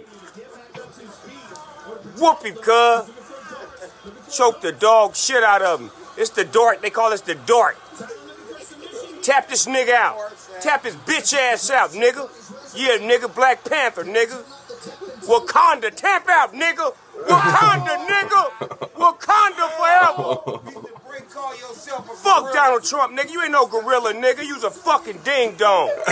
He's just a fucking ding-dong. Ding. You a fucking ding-dong and we King Kong. Come on, man. He could have got respect. You know, look, he got better for what he said on McGregor. Look, he could have said he ain't no fucking gorilla. He's a fucking bitch. He didn't say that. He ain't no fucking gorilla. He's a fucking ding. He's rooting for his fighter, dog. And like, whenever I'm rooting for a fighter, bro, I'm going, hell yeah. Like, it's going to sound like you're on somebody's side, but that's what he's doing. And honestly, be honest with yourself. What do motherfuckers do? My boy Forward, Booker Bash 2018. You root with your culture, not even a race thing. Like, I'm sure if it was Mike Perry versus Justin Gaethje, Snoop Dogg's going to be rooting for Mike Perry, saying, get that nigga, fuck that nigga up, cuz. You know what I'm saying? If he knew who Mike Perry was compared to just some other fighter, you know, or James Vick or somebody. So, people root for their culture. You're from the UK, you probably were rooting for Darren Till last night. You know what I'm saying? It is what it is, and that's not all the time. Everyone doesn't do that, but I think that's what it was with Snoop Dogg. And also, there is a lot of it going on, just being fucking real. There's a lot of fucking racial bullshit and with politics going on, people pissed off at Trump, and that, you know, so if that's his stance, then I'm not too surprised by his reaction. But, like I said, he didn't go overboard. He wasn't saying, fuck Darren Till! Fuck Darren Till, you're weak, you can't fight!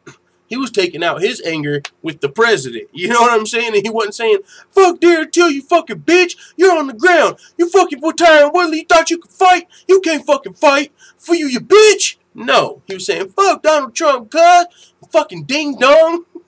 Yo, fucking comedy. That's what that was to me. I know a lot of people pissed off, but Snoop Dogg never got the best rap, and no pun intended, in the MMA community. You know what I'm saying? Whenever he was going against McGregor, he was Team Mayweather. He's just an old black dude that roots for the black dudes. You know what I'm saying? Like, that's not new. That's not fucking new. That happens in every fucking... There's old Mexican dudes that root for the Mexican boxer. It's the same shit, dog. They might say, fuck that mayate, fool. Get that fucking mayate, puta. You know, whatever the fucking slang is, it's not going to be politically correct. The fact is, Snoop Dogg is a megastar. But he's clearly on Team Black. Team Black Lives Matter, whatever the fuck. I don't want to say that. I don't want to get political. He's on Team Black. Team Black, motherfucker. That's what he is. But I found that to be entertaining. But Darren Till, he took the time to respond. You know what I'm saying? And hey, it is what it is. Like I said, Snoop Dogg already wasn't... MMA fans specifically already got pissed off at Snoop Dogg when he was hired doing the Snoopcast. For one, not the best for the job. I'll tell you that. Well, you know what I'm saying? Seemed borderline disrespectful with the commentary sometimes. That's what he was hired to do. If the UFC fucking calls Snoop Dogg and says, we'll give you $1 million just to come watch the fights and get hyped while you're watching them, he takes the $1 million. If the UFC calls Darren Till and says, hey, you want a title fight, he takes the title fight. You don't hate the player, hate the game. A lot of the time. So yeah, it is what it is. You might not have liked how he did it, but it ain't like he gave himself that motherfucking job. It ain't like he said, you know what, I want to do some UFC commentary on my bucket list. He got called. They probably wanted some of Snoop Dogg's fan base to pay attention to the UFC. Got him for the Snoopcast. You might have had to cringe through some of it, but he did what he was supposed to do. Came over there and gave his commentary on the Snoopcast. It wasn't even called the Uriah and Snoopcast. They called it the Snoopcast because it was for Snoop Dogg. They hired Snoop Dogg. He didn't fucking come over here and just charge his way to the Contender Series and say, fuck that, y'all are making a whole separate Snoopcast for me. I want to do this. So you know what it is. Full time, he thought it was Covington, says Devontae Bartholomew. I don't know if that's the case. He knew his nickname, the Gorilla. He's like, this is the Gorilla going against King Kong. Some people thought that he had him confused with Covington, and he might have. He could have just known, but if so, that's his mistake. Like, what? You think all white fighters are Colby Covington? How do you think this is Colby Covington? You knew his nickname was the Gorilla. Who the fuck told you that there was some guy named the Gorilla who was Team Trump? Because that was never the case. So, to know that he's the Gorilla leads me to think, I don't think that he thinks it was Cubby, but maybe he did. Maybe he was fucking sipping that gin and juice and fucked up. Charismatic Lemon says Snoop's just supporting his brothers. That's all that was. Wasn't doing nothing crazy. Rodney Timbers says that shit was racist. Don't sugarcoat it, fam. I mean, I don't think it's racist in the sense he was just saying fuck white people. You know what? But I'm not the person that's quick to say white people are racist either. I'm not quick to say black people are racist. I'm not quick to say white people are racist. I just know there's situations that get taken out of context, but I think people's definitions of racist are, everyone's got their own definition. But if you're talking about from watching that, can you say that Snoop Dogg hates white people? No. He had a fucking great time with Uriah Faber. A lot of his fans are white that go to his concerts, and he gives them fucking hugs and shakes their hands and kisses their babies, hangs out with Uriah Faber, and no problem. So is he racist? Really? If so, that's a whole lot of connecting with white people. I don't know if that's racist. Just because he was on Team Black last night, that's like saying if you see there's a fucking quinceañera going on during the next fucking Canelo fight, and they're all like, "Go Canelo! Fucking get him!" What, are they racist because they're rooting for the Mexican? If they're getting hyped, if they're drinking, like, people are just so quick to be offended. That's all. Like, he's not fucking racist. You can't say he's racist off of that video unless you're just one of those people that are quick to be offended. And there's a lot of them out there, so more power to you. But he's not fucking racist off that video because he was saying fuck Trump. Like, it's no secret that I don't want to go political. It's no secret that minorities don't agree with everything Trump does. For whatever we're not going to go into political and reasons and all of that. It's no fucking secret that there's Mexican people and there's black people that feel like Trump is racist. So, if you're watching one of your brothers that you feel like is whatever, being on the other side of that is winning against a white dude, and you're drunk and you're with your family, you're like, get him, nigga, get that nigga, cuz, fuck Trump. Like, this is one for us. This is one for us. Like, Trump, you like that? You know what I'm saying? Like, it wasn't an anti-white thing. He wasn't saying, kill Whitey! Kill Whitey, cuz! You kill Whitey, cuz! He wasn't saying that, you know? So, hey, man, we can go on that for days, but you ain't going to convince me. You're not going to convince me Snoop Dogg is racist, just like you're not going to convince me Mike Perry's racist, because they're not. I'm sorry. They're not. You say a word, Mike Perry says the N-bomb, not even with the ER, and people say he's racist. I don't agree. He hangs out with, and people, oh, he hangs out with black. No, it's more than that. He doesn't just hang out with black people. He accepts black culture. He fucking eats off black people's plates, hugs. But, like, Mike Perry is not a fucking flag-burning KKK member racist. That's not what he is. He's not. Listen to rap music, all of that. He embraces the culture. Just because he says an N-word does not mean he hates people with black skin. He just says it because it's part of the fucking culture he was raised in, whether it's the music, whether it's the hood. He fucking learned that word. It doesn't mean he fucking hates black people at all. So I'm just not as quick to call people racist. That's just me, though. So, yeah. But Darren Till said, shit happens. Well done, Tyron Woodley. You will see me very soon. Snoop Dogg, you're a fucking bitch. Fuck you. Fire him back at Snoop Dogg. You know what I'm saying? That's all. Yeah, that's all that was. You know, just fire him back. Darren Till can hold his own. Don't fucking be the Snoop Dogg. Leave Darren Till alone. He's a grown ass man. Tyron Woodley wasn't, or Snoop Dogg was watching some fights. Get off of his nuts for a second. And just for a second. I get it. You love Darren Till, so you want to be pissed off at people. No. Fuck that. He's watching the fights. Chill. That's all I'm saying. And I know that's not the popular opinion, but that's just keeping it real. That's just being all the way 100 with you. So, it's whatever. I'm out. I'm not tripping over it. Yeah, says says Benji. He talked about Wakanda making it sound like all the blacks versus all the whites too. Bro, it's a joke. Like, that Wakanda shit, it is almost a joke about black people. He's joking. Wakanda is not a real fucking country in Africa. It's not a real fucking group of people that represent black people. It's a joke from the movie Black Panther.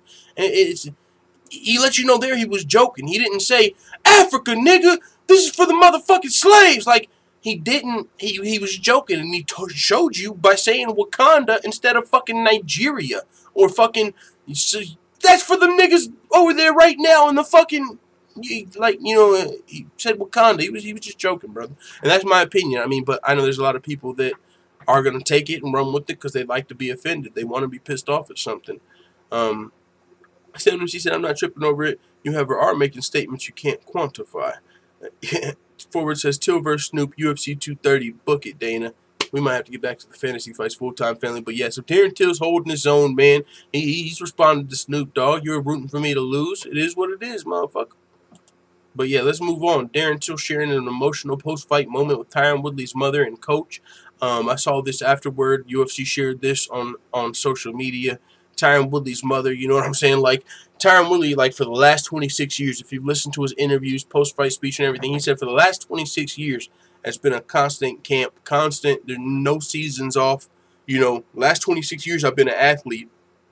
Only, like, one practice and, like, one game this lady has missed, his mother. Like, she's there through everything. Like, practices, like, just, that's great support for Tyron Woodley. And she's even there for his opponents at the end. You know, there for Darren Till. You know, they shared, the UFC shared this.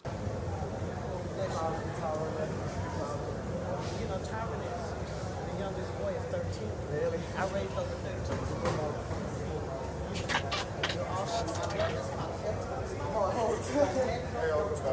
respect you. So, like, come over for a Liverpool match. Can we hang out? I'm an underground fan. Cheers. All the best. Take care. Hell yeah, you know what I'm saying? Mama Woodley, like, my son beat your ass, but it's okay, baby. You gonna be okay. You know what I'm saying? Stick focusing, no joking, though. Woodley's mom is a great woman. And, yo, fucking say what you want about the boring and the booing. Woodley's a great man. It shows. Yeah, you say his mom, she raised a great son. Motherfucking great family, man. I mean, he don't do shit wrong.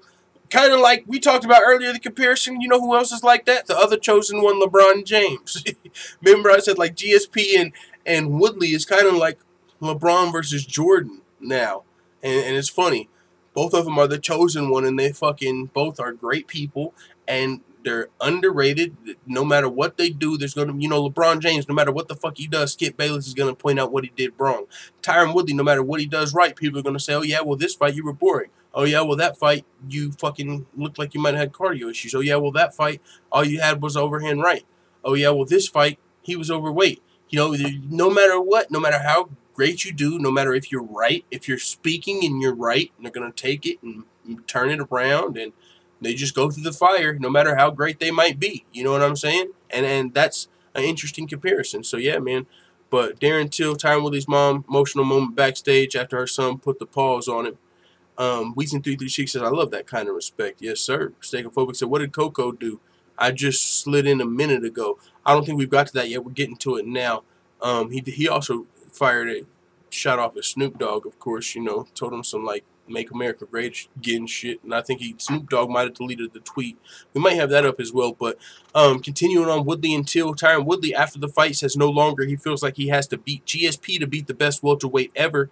And that, I mean, if he felt like he had to beat GSP, then that would be shitty for him because he might never get that fight. That's not on his terms.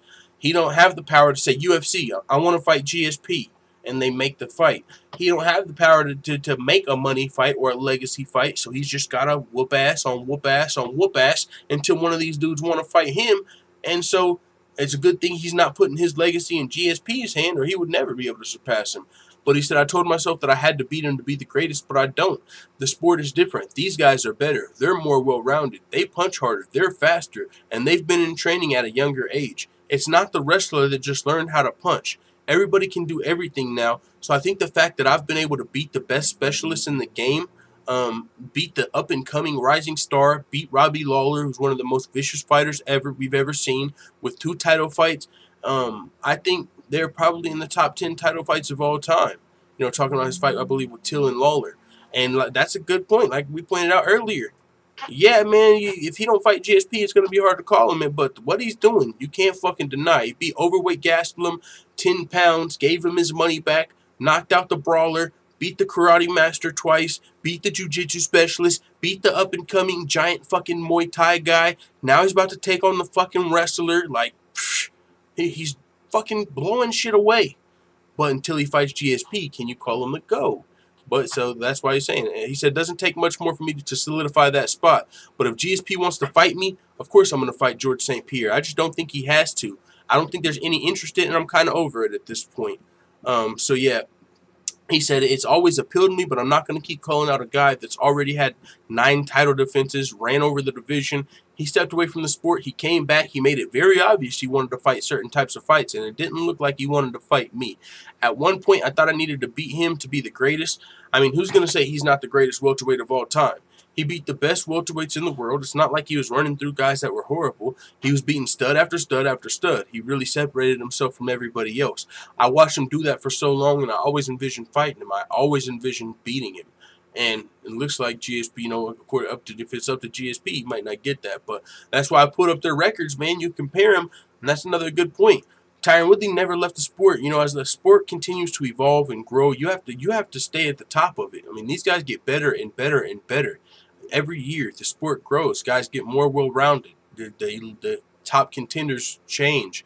But one thing that has stayed the same is Tyron Woodley being the champion against different style after missing weight, after fucking draw that he could have won. Like, Tyron Woodley's doing a lot, but GSP, he wasn't beating scrubs by any means, but he was fighting back when the fighters were not as evolved.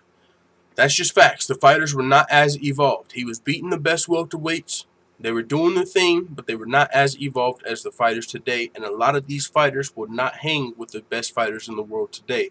Out of all of these fighters, including George St. Pierre on this resume, I'm talking Carlos Condit, Jake Shields, Josh Koscheck, Dan Hardy, Tiago Alves, BJ Penn, Matt Serra, Matt Hughes, every single fucking name, Johnny Hendricks, Nick Diaz, can any of these guys compete with the top 5 welterweights today? Usman, Covington, Till, Wonder Boy. Can any of these guys compete with him today? Tyron Woodley is the only guy from this era that can really still hang. And he's 35. These guys 37. I mean, he's still at the top of the division. You know, GSP's coming back, but he's kind of, you know, picking and choosing, but it's because he's at the top of the sport. But if you want to talk about beating the best guys in the fucking world, Tyron Woodley's still doing it. You're not going to get that respect because people don't like him, maybe because he's outspoken, maybe because he's fucking boring. Is he after last night? Nah. I want to know where those people are at. They can't wait for Tyron Woodley to have another boring fight so they can say he's boring again. But right now, you got to chill. Were you not entertained at UFC 228? Steakophobic says Snoop is just painful to watch, just as any person who has the balls to the wall passion on a fight they ain't fighting. Hey, don't watch my fight companions because I go crazy sometimes. Like when I was watching Kayla Harrison, somebody could have fucked around and, oh, you're fucking rooting for the white people. Like, no, you motherfucker. I'm rooting for who I picked to win this fight. Get the fuck out of here. You know, like, but I do that too. I'm reacting. When I'm overreacting to a fight, I probably look fucking stupid. We all do it. We're just not all putting it on social media. You know what I'm saying? Some of us are streaming that shit live on YouTube, though. Anyway, Bud says nobody knows what Nick Diaz is capable of anymore. Sad. Yeah, we don't. But when you talk about Nick Diaz, I forget what show I was listening to, but they were just like, yeah, I'm not interested in Nick Diaz coming back for the title. He hasn't, like, won since 2013. I'm like, God damn, he can still fight for the title. Chill. He's still got a pretty big name. Come on, man. Leave. Like, but they were like, yeah, nah, we're good on Nick. I'm like, all right, chill. All right, buddy. But MMA Buds was like, Tyron made his name on Nick Diaz undercard. So did Cyborg and Kimbo Slice. Yeah, man, that's a fight that Tyron Woodley's been wanting for a long time. He fucking loved to fight Nick at this point. I mean, I gained a lot of respect with this last performance. I don't think you'll be receiving quite as much hatred as before. Yeah, you probably won't. Even though it's stupid that people didn't respect him anyway, I bet Dana White is hot. Yeah, maybe that's some Dana White. Oh, shit, I want to show that. I got a picture of that. Yo, look at Dana White's face. Let me try to find this for you guys. His face not only whenever Tyron Woodley was winning the fight, but also even when he was just putting the belt around Woodley's waist, Dana White did not seem happy. Let's put this up. Look at this. You see right here on the left side, that's when Woodley's over the top, raining down blows. Dana White is not looking too happy over here on the left. And then he got like a legit frown on his face right before Bruce Buffer announces Tyron Woodley's name and he has to put the belt on his waist. Motherfucker, just finish my cash cow. You motherfucker, you. Like, well, he's probably thinking, what the fuck can I do to get this guy the fuck out of here? Like, you know what I'm saying? Like,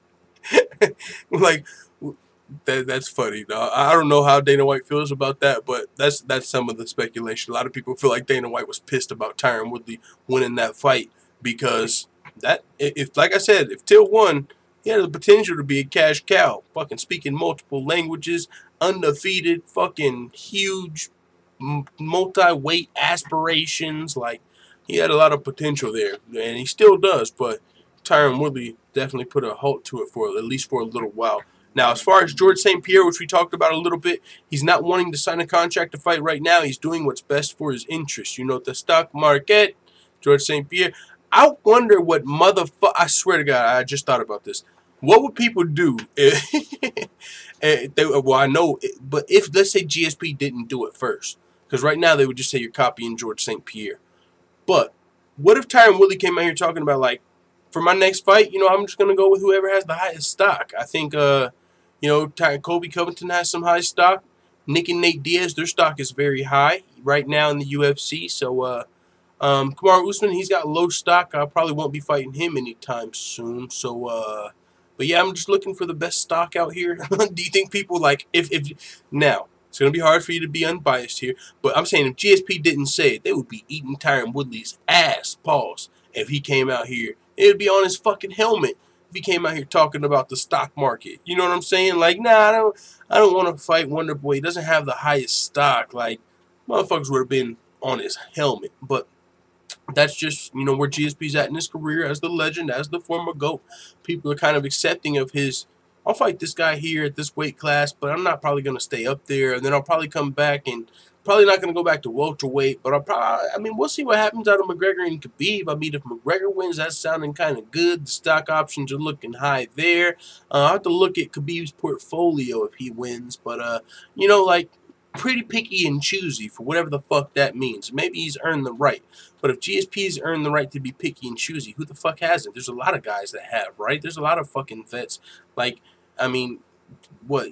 BJ Penn, Nick Diaz, like anybody that's a vet. Shit, Tyron Woodley. Demetrius Johnson.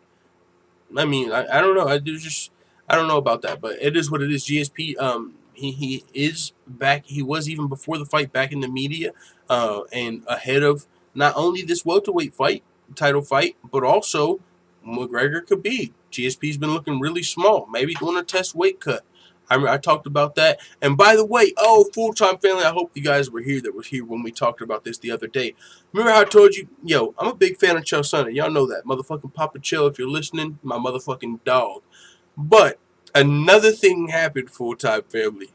Call me crazy. I usually don't do this, but now I'm not trying to be rude. No, I'm just kidding. But so Chael Sonnen, remember I was like, GSP might fuck around and do a test weight cut. Like, that would make all the sense in the world. Like, why risk putting together a GSP versus Khabib or a GSP versus McGregor if you don't even know if he can make the weight? That could be an epic failure. So GSP's been looking as skinny as ever. What if he's doing a test weight cut? That would be genius. And I just thought about that live on the show, and Chael Sonnen came out with a video.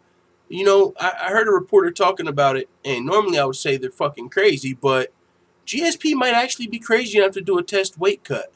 So I was like, yo, what up, Chael? What up, dog? I know I'm not the reporter. I'm not a reporter, but it was just interesting. And now, for one in the song, McGregor vs. Khabib, the UFC Yankovic parody, I'ma fuck Khabib up, then go rematch Floyd Money Mayweather. I was like, if he wins, that's a real possibility. And lo and motherfucking behold, look at Chael Sonnen's most recent video. That's not it. If Conor McGregor beats Khabib, expect a rematch with Floyd Mayweather. I'ma fuck Khabib up, then go rematch Floyd Money Mayweather. I'm just saying, Mystic full-time ain't playing. What's the weather? I don't know. I'm just saying. I'm not a fucking weather guy, but I'm Mystic. I'm just saying. So yeah, full-time family, boy. I don't know. That'd be dope, though. That'd be dope. Shout out to Chael Sonnen, my motherfucking dog. You know what I'm saying? Genius. That's a genius right there, family. But yeah, so George St. Pierre recently said, for my fight with Michael Bisping, I was trying to put on weight, but I did it the wrong way. I ate a crazy amount of food. I almost threw up sometimes. With the stress and everything, it overused my digestive system. I just couldn't stay there to fight the killers of the middleweight division. I'm just kidding. My fucking bad. I don't know where that came from. No, he just overate. He wasn't big. And Chael Sonnen did make a great point on that. Chael Sonnen on GSP, though. He did say, if you remember, GSP didn't make it to 185, to what GSP is saying. He made it to 183, but he couldn't even make it to 185 pounds. Eating and eating and eating and eating. He still couldn't make it. So it wasn't a huge welterweight. He didn't even make it all the way up to 185. To think that he would go to 155 is not all the way completely asinine. So he said, although I was obsessed with trying to gain weight, I should not have done it. And so that's why, GSP can't hang around to fight the Romeros and the Whitakers. He kind of had to go away at Bisping. I don't know. give him the benefit of the doubt, but some of you motherfuckers can get the fuck out of here, if you know what I'm saying. How GSP said it was taken out of context and further explained, said, I didn't say I was going to do it. People headlined me the wrong way to sell articles. That's the society we live in.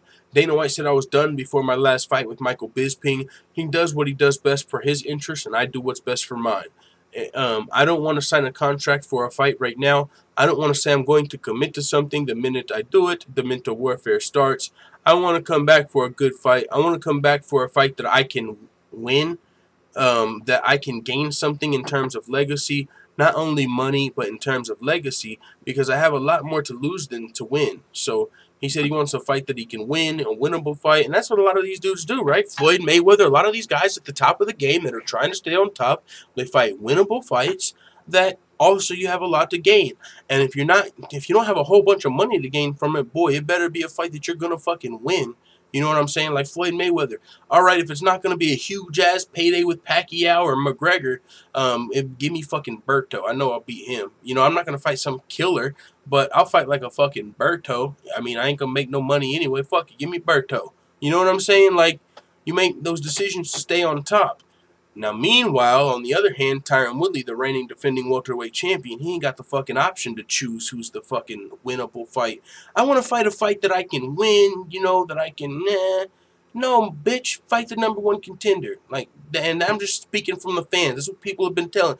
No, we don't want to hear about no fucking legacy fight. We don't want to hear about no fucking money fight. We fight the #1 fucking contender. And GSP's over here with his feet up, just got a second belt from Bisping, you know, stock raising, fucking sitting on an island sipping a fucking some fancy drink, waiting for the next money fight to pop up while Woodley's killing these welterweight savages. Yo, what's going on, full-time family? Let's pull up the chat, see what everybody's talking about. Mystic Full-Time says, where's PK? I'm just saying, what up, Chill? What's the fuck is going on with Papa Chill? Steakophobic said, Chill talks more BS than I do. Hey, we all talk a little bit of BS. You know what I'm saying? Even if you're breaking down a fight to the T. And shout out to my motherfucking dog, the Weasel, because he probably has the best fight breakdowns and predictions on YouTube or anywhere else you've ever seen. His production just got even fucking better. He's putting the spotlights on his fighters and shit. He's breaking it down. Oh, this motherfucker's got a strong left jab and a strong left cross, and he's going to be going in with the southpaw guy, so his left body kick's going to really be there. And fucking, he's also got some great fucking movement. He moves to the left here. Like, he breaks the shit down like he sounds like a world champion UFC fighter when he breaks this shit down. Definitely should be somebody's coach. But great MMA predictions. But all I'm saying is Mystic Full-Time. I'm just going in this shit like Moneyball. I'm doing my little research with my pen and my pad. I ain't never been in a motherfucking MMA Muay Thai class in my motherfucking life. But boy, fuck with my predictions. Mystic Full-Time ain't fucking around. And like I said, salute to the Weasel. He's a beast. He's the best at what we do when we predict these fights. He's great at it. Production quality is insane. But your boy Mystic Full-Time, I'm just saying, and this is just the competitor in me. I don't know why. I don't want to compete with him like on some shit like that. He's better. He's got more fight knowledge than me as far as breaking down fights. But on these predictions, all I'm saying is I'd be interesting to see if you went pick for pick who had a better record. I don't know. That's just me. I'm just saying, Mystic Full-Time in the motherfucking house.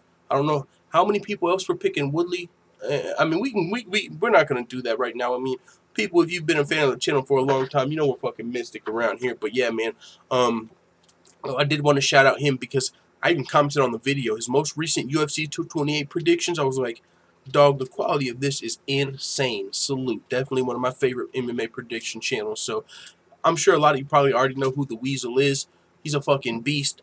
But if you're talking about MMA predictions, for what it's worth, your boy Mr. Full-Time might just be Mystic. But yeah, and I mean, it is what it is. I think there's some magic in this hat. I'm not Mystic. I'm just a regular fucking random person. And I think it's in the hats. I think it's the hats. But yeah, Charismatic Lemon says, is Nick Diaz ever going to fight anytime soon? I don't know. Weezin336 said the Weasel is awesome. I never mention him because that might be like promoting other channels. Yeah, he's awesome. I love his breakdowns, but I'm just saying as far as accuracy, like, he's good at what he does. He'll if you're interested. Now, the casual fans, honestly, they don't give a fuck about that. It's a good listen, but you know what I'm saying? Casual fans ain't trying to hear about check hooks and left rights and straight lefts and southpaws and shit. They don't know what the fuck you're talking about because they're casual. They're just watching fights. You know what I'm saying? They're not actual fighters trying to figure this shit out. They're just, who's gonna win the fight, motherfucker? You know what I'm saying? But so if you want to learn about fights and like that, there's nobody better. The Weasel is fucking amazing. His predictions are insane. But if you're just talking about prediction accuracy, fuck with your boy. That's all I'm saying. I mean, Weasel's, he's up there too. You know, we're probably neck and neck. Like, we're probably neck and neck. One, I might get wrong, he might get right. Two, he might get wrong, I might get right. You know what I'm saying? I might be right above him, but we're right there. I mean, we're neck and neck. I really, just on some friendly shit, I would just, on some curious, friendly competition, I would like to see, like, all of our, and maybe if our boy Bada Bing Bada Boom was still around, that'd be a task for him. Like, tally up all the wins and losses. I've been wanting to do that shit for my entire year of predictions anyway. But yeah, Stamina MC out of here. He said, Weasel's a fucking G. Gotta go. Catch y'all later, full-timers, unless you think Snoop is racist on account of a shit video, in which case, kick rocks. Yeah, exactly. Take that nonsense out of here. We'll see you, Stam. I fool with the Weasel, says Gary Kendrick Jr. Weasel is a beast. If you're trying to learn the ropes, if you're trying to learn about the fights, my boy will break it down to a T. I mean, he'll have you ready to spend that cash because he sounds like he knows what the fuck he's talking about. But the thing is, this is MMA, and it's so unpredictable. Sometimes you got to have the mystic hat on to predict Cejudo over DJ. That's all I'm saying. But yeah, full-time family, let's continue. We got a little more to talk about from UFC 228, and then I got some more I'm just going to save for tomorrow's show because a lot we could talk about. We've already been live for 2 hours. You know what I'm saying? So yeah. With that being said, Weasel is a fighter, says Jorge. When he sounds like a fucking coach at American Top Team, like he is the shit. The way he breaks it down, you don't question it. He sounds like he's a coach at one of the best gyms in the damn world. I know he actually trains a little bit too, but he sounds like more than a fighter. He sounds like a coach. Like, you know the way that Dan Hardy he breaks shit down like Dan Hardy and Tyron Woodley and Daniel Cormier and these other, you know, like like he breaks shit down to a T. Like, I'm blown away by the fight knowledge he has, but it just comes from his experience as either being a fighter or a coach. So he's great at the predictions, and not even just the knowledge he has about fighting in general, but each fighter, he breaks them down, watches their tape, knows what they're good at. But all of that, you know what I'm saying, to say, like, it's, you can be fucking a fighter, a champion, an expert. You're not going to predict all these fights right, you know, like, it's so unpredictable. So sometimes you got to go dig deep. You got to get into that money ball, full-time mystic cap. No, I'm just kidding. But Weezin336 says, I feel like you got more correct than the Weasel TBH.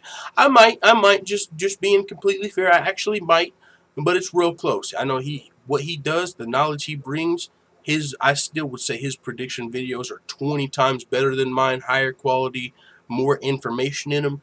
But if we're only talking about prediction accuracy, if that's all we're talking about, yeah, your boy Mystic Full-Time is not fucking around. Your predictions are more accurate, sometimes being inside the game clouds your perception. Yeah, because you start thinking about it deeper. You think, like Dan Hardy. He was talking about fucking, I'm glad you brought it up on the panel yesterday. I think Infamous it was, or it was given sure name. He was talking about how Dan Hardy on the breakdown was talking about how, like, shit Tyron Woodley was saying, and like how he was like sitting behind Darren Till, and like that's not how a champion thinks. And like, you know, sometimes you just, yeah, you just being inside the game, you looking at it from that perspective, anything can happen. So just because that's just always the case in MMA. It's so unpredictable. So you gotta fucking, you gotta be careful on those. James Vick, he's good at predicting 2 fights now. He doesn't do any crazy videos, but he's got Vick's picks now. But I mean, like I said, you can even be a legit UFC fighter today and still get a lot of these predictions wrong because honestly, you ain't got the fucking time as some wannabe moneyball nerd that breaks down the fights and looks at everybody's competition and who they fought and the level of competition and when they fought them and what years and how long they've been off.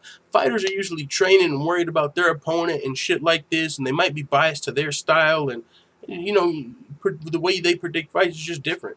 Doesn't mean anything. It's just, hey, you know what I'm saying? Vic is great on Twitter. That's exactly what I was just talking about. Weezin336. He's great on Twitter. He's got the Vic's picks. It's got a ring to it. Hell yeah. They said Dan Hardy got on Twitter and defended his breakdown to the death. I didn't see that, but that is pretty funny. Just getting Andrade, though. She said the knockout of Karolina Kowalkiewicz leaves no doubt I'm next for Rose Namajunas. Hey, I completely agree. Not even much to talk about here. Shit, she's... And I didn't see who got the performance bonuses, but if it's not Jessica Andrade, I'll probably throw a fucking fit. Because she needs the money for one, and that's going to give her the time and the money to wait on Rose Namajunas' injury if she's still healing her shit up. So, Jessica Andrade versus Rose, definitely a fight that should be next.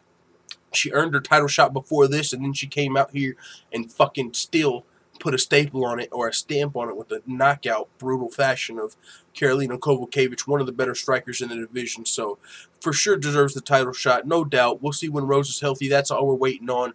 And a #1 contender fight. I've said it before. I'll say it again. Tatiana versus Joanna. It's just got a ring to it. Make it happen. Moving on, we got Cody Stamann. After that kneebar defeat of Cody Stamann, Aljamain Sterling calling for a fight with Cruz. Not only Cruz, but he also said potentially the winner of Dodson and Rivera. Now, this is a fight that Aljamain has called for in the past as far as Dominick Cruz. It's one of those situations where, yeah, I'd love to see the fight. Makes a lot of sense. Sterling deserves the fight. But Dominick Cruz, he's in one of those positions where, like GSP, he's earned this right to kind of, well, some people would agree. Some people might not. Some people feel like you should never just pick and choose. But when you're on the top of the game, you're on the top of the game. You know, you made your name in the sport. You made your name in the sport. So, Dominick Cruz is in one of those situations where, like GSP, he's kind of, it seems like, in a position to only want to take the, not go through the grind of being a contender. You know, he's a championship-level fighter. I'm going to fight the fights that make sense. He's been really fighting for the TJ Dillashaw title shot, even coming off of a loss, coming off of a layoff. He's a guy with a big enough name. He always is in the running for a title shot. Should he fight a top contender? Yes, it'd be great. But it's a high risk, low reward. He could just talk some trash, and I'll tell you right the fuck now, he don't even just have to talk trash. If TJ Dillashaw does not fight Henry Cejudo, if we're talking about bantamweight, Dominick Cruz is next for the title. Not Marlon Moraes, not Rafael Assunção. It's Dominick Cruz. He ticks off every single checkbox. Who's the biggest payday? Dominick Cruz. Who's the biggest legacy fight for TJ? Dominick Cruz. If I beat Dominick Cruz, I'm the greatest welterweight of all time. I've got a loss to him. If I beat Dominick Cruz, he's the biggest name. That's the most money. So if we're talking about bantamweight, and we're talking about how the way the game goes, Dominick Cruz is next. He ain't got to fight Sterling. He ain't got to fight Rivera. He ain't got to fight none of Assunção. He just has to wait. And that's where the convenient injuries come into play. I mean, I don't see Dominick Cruz just fucking snapping his arm because he doesn't want to fight Jimmy Rivera. But it was a convenient injury. He was supposed to be fighting Jimmy Rivera. His arm broke, and now he's waiting until the TJ fight. He's not coming back, healing up, like, all right, my arm's healthy. Let's get that fight back in, Jimmy. Now he's closer to now he's waiting on that title fight, it seems. Now, when a fighter gets their back put in a wall, you know, when they get put in a corner, they will take a fight. They don't want to look like they're scared. They don't want to look like pussies. So what they do a lot of the time is, all right, I can't get the fucking TJ fight, and I already said I'm ready to fight, so I got to fight somebody. So he might come back and fight somebody, but at the same time, he's also in line for that title shot. So we got one or two more things to talk about before we get out of here. Gary Kendrick Jr. Rose said, I love Rose, but I don't see anyone beating Jessica at the moment. I don't either, man, and I'm not going to lie. If Jessica happened to beat Rose, and if Tatiana fought Joanna, I know a lot of other people would love to see this fight as well. Tatiana versus Joanna, that would be a great fight. No. Tatiana versus Andrade, if she can get past Joanna. I mean, that would be a great title fight. Tatiana Suarez versus Jessica Andrade, whoo. He's a diva, says Gary Kendrick Jr. I mean, GSP, Dominick Cruz, a lot of these dudes, you know, they put their time in. You know, they beat the top fighters, and so now they don't want to be that. They don't want to be a contender. They just want to, you know, fight those biggest fights they feel like they've earned. But yeah, man, Rose has the skill to beat Andrade. She does have the skill, but does she have the will? No, I'm sure she does have that too. I'm just saying, Andrade is a monster.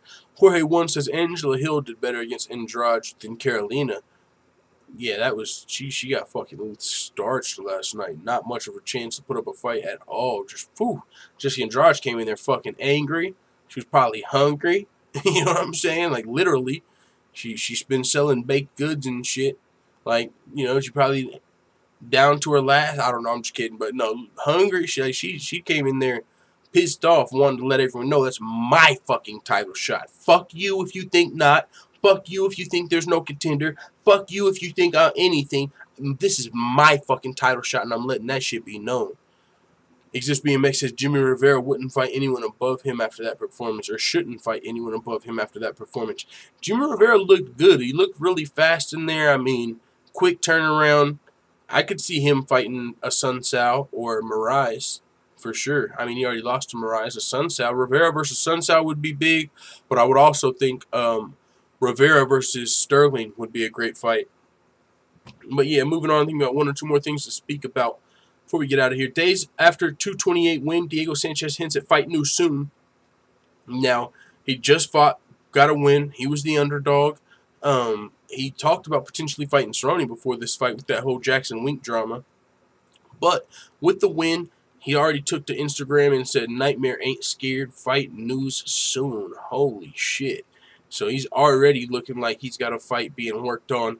Maybe, I wouldn't be surprised if he fought on the same card as Perry, his teammate, and also now maybe fucking arch rival Donald Cerrone. I wouldn't be surprised if he fought at UFC Denver, healed up, got an opponent for the card. I mean, he's ready to fight. Diego Sanchez is a crazy motherfucker. He's definitely down, even after a much-needed win, to get right back in there. He ain't picking his fights. He ain't a diva, that's for sure. Gary Hendricks Jr. said there's no crying in baseball. Some of y'all might be too young to remember that movie.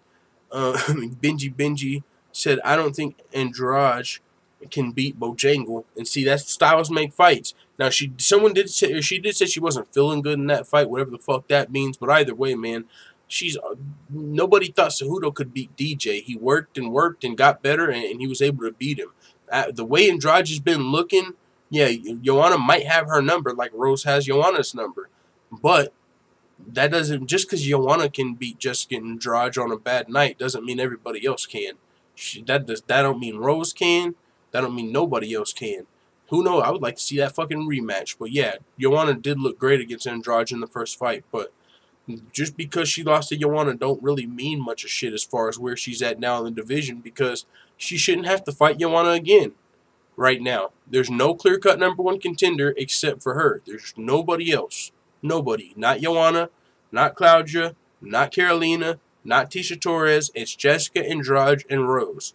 And so with that being said, that would be some bullshit if, you know, in order to stop Joanna from getting to the title, there was a way that she had to fight Joanna. Now, I'm calling it right now. I'll be the first to fucking say it, how crazy it's going to be. And I don't want to predict it because I don't want to do that to Rose. But I can see it happening.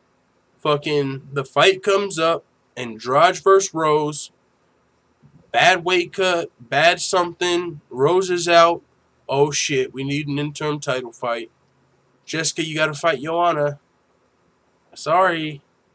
Is it like one of those convenient injuries? I could see that happening. Andrade would knock Suarez the fuck out, says Jorge 1. Takedowns stuff, and Suarez can't strike for shit. Yeah, that could be a really tough matchup for Suarez. That could be a really tough matchup for Suarez. But at the same time, after looking like the female Khabib, I mean, that's the same thing about Khabib, low-key. Shit, I mean, he can't strike very well, and you could say that about some of his matchups. What if he gets a win against a Kevin Lee or Eddie Alvarez or somebody that's going to be a lot harder to take down, and then he can't strike?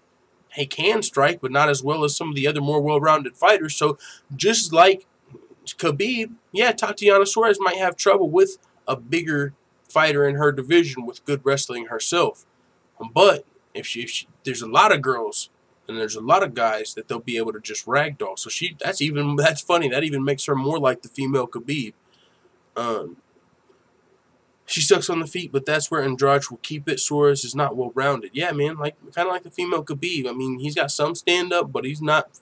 Definitely got some holes up there. So that's interesting. Kevin Lee versus Khabib would be sweet, says Benji. Yes, sir, but You know what I'm saying? That's Kevin Lee's been calling for it, but you know what? Maybe his stock's not high enough on that stock market. But yeah, man, so Diego Sanchez got fight news coming soon. One more thing to talk about. Dana White assures that there's going to be a couple of press conferences for UFC 229. We'll probably talk about this on tomorrow's show because it's the end of the show. You know, people have already kind of left out, a lot of people, and this is a pretty important topic. So we'll end the show with this, probably talk about it a little more tomorrow, but there's at least going to be a couple press conferences for UFC 229, which is good news. But yeah, we're not going to dive too deep on that. We're going to talk about that actually tomorrow on the show, as well as Weidman versus Rocco 2, as well as CM Punk's future in MMA, as well as Uriah fucking Faber getting that itch. You know, before, people talked about TJ, and this is one of my favorite ones. I can't wait to talk about this. People talked about Uriah and TJ, but we were like, nah, he can't come take Cody's fight. Cody ain't got to fight no more. Not with TJ. Uriah Faber getting that itch. He might want to come back for that title shot for a payday. Faber out of the Hall of Fame. Unretiring to try and take down TJ. He took out his protege. Can he take out the leader of Alpha Male? Can he end Alpha Male? Essentially. Take out their fucking future and their past. Can he? That's a big fight. That's a big name. If you're talking about big money, that's going to be one of the bigger names. It's going to be a bigger name than Miraz. It's going to be a bigger name than a Sun Sal. I'm just saying. That's interesting. We're going to talk about that, of course, on the show tomorrow as well. Probably be earlier in the daytime. I wanted to do it earlier, but after I saw that stock market thing, I wanted to make my whole fucking stock thing, and I did it for each fight. Probably spent too much time on that, but it is what it is. I had fun. Champ, she won tough. Yeah, Carla Esparza. She won tough the same way as Nico Montano. So, you know, as far as that, and then she lost immediately to Joanna. But after she lost to Joanna, to Carla definitely impressed me after that. She only lost the 2 split decisions. Now, when she beat Cynthia Calvillo, Calvillo thought she won that fight. So maybe a little payback in one of those close decisions. But I think she had a great performance against Claudia Gadelha, I'll say that. And so Carla Esparza definitely showed she can beat top contenders in the division. Even though she might not be a champion, she definitely can beat top contenders in the division. As she showed in the fight with Claudia, even though her hand wasn't technically raised, she's fought a lot of girls in the UFC. She's got some good experience. But yeah, she's not. It's not like I don't think Carla's going to beat Rose or Joanna or Andrade or Suarez at this point. But yeah, full-time feeling. Carla, whose face was rearranged by JJ, well-rounded.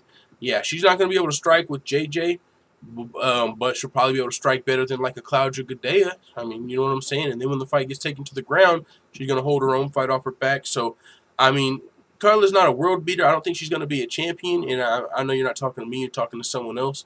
But I'm just saying, Carla, I think she is still a little underrated. I mean, she's not a champion, and we definitely saw that last night. But she can beat some of the better girls at strawweight, even though she probably can't beat the champions or the top contenders. She did great against Claudia Gadelha for sure. JJ is mad skill striker. Yeah, JJ striking. She'll turn your face into hamburger meat. It looks like we need a strawweight tournament. Strawweight's getting good. So yeah, man, thank you guys for coming through to the show today. I'm about to tune off for now. Hopefully I'll find some work tomorrow. If so, we'll be on a lot earlier in the day. If not, we'll still be live no matter what tomorrow. Make sure you subscribe. Got the bells turned on. Great time to be an MMA fan, full-time family, so it is what it is. Let the full-time family know what you guys think in the comments. We are out for the day. Did I want to end this show with a song? Oh, yeah, we're going to end it with McGregor versus Khabib, just because. Chael Sonnen, Papa Chael, listens to full-time MMA. I think it's safe to say. No, I'm just kidding. But wouldn't that be crazy if we were over here breaking news to Chael? I'm just kidding. I'm not getting crazy. But that's 2 things we said that he later, like, all right, I heard reporters talking about this, so let me say before you motherfuckers get ahead of yourself, you might be onto something. Check out those videos. Yeah, and like I said, I don't never know who's listening at all the times when I'm talking, so I don't know who heard me when I was talking about this. I know you all heard the song by now, but even the first topic, man, I'm just saying, Mystic full-time, Mystic Chael, what's going on? I'm a sucker for tenacity. Let's go, man. Conor McGregor versus Khabib. Make sure you subscribe to UFC Yankovic if you haven't yet. We're at 806. I need fucking 1,000. That is all I want for Christmas, my birthday, and Thanksgiving. I know you don't give gifts for those for Thanksgiving, but I just 1,000 subscribers one day. It's going to be a motherfucking party, full-time family. If you haven't done it yet, It ain't gonna bug you. I don't upload over there daily. Just hit subscribe. You don't even gotta turn on the motherfucking notification bell. Just hit the subscribe button. We're trying to get it to 1,000. Once we get there, like I said, it's a motherfucking party. And that's also where you can find an easier way to find all of the MMA songs, UFC parodies. Let's motherfucking go, full-time family. Screw and chop them songs. And I also want to I'm gonna re-record Fire Snoop. I gotta do that sooner rather than later. Send it to Stockton Slap. Salute to you, good sir. And hopefully he'll be able to do something with that. So let's go, man. I'm a fuck Khabib up, then go rematch Floyd Money Mayweather. Y'all heard Papa Chill. Let's go. What the fuck? I wanted to show you guys this. Look at this picture. Speaking of Chill, someone said, you know how I know everyone's biased against Woodley? He squeezed Till's head so hard he temporarily turned into Chill's son and nobody even mentioned it. Look how much he looks like Chill right there. Oh, that's pretty fucking funny. What a way to tie that in. But yeah, where the fuck did UFC Yankovic go? We're right here. Cardi B, McGregor versus Khabib. I love full-time MMA right now. We out.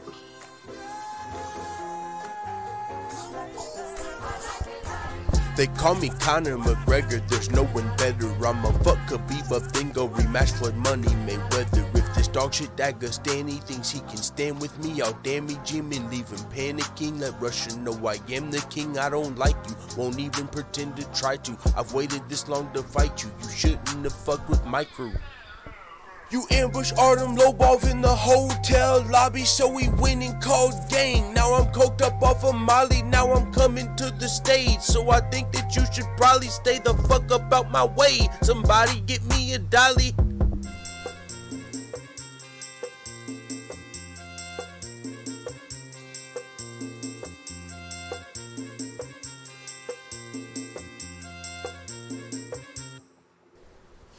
Yo, Conor McGregor, what the fuck is wrong with you? Come here, let me smash you like chicken, just let me humble you.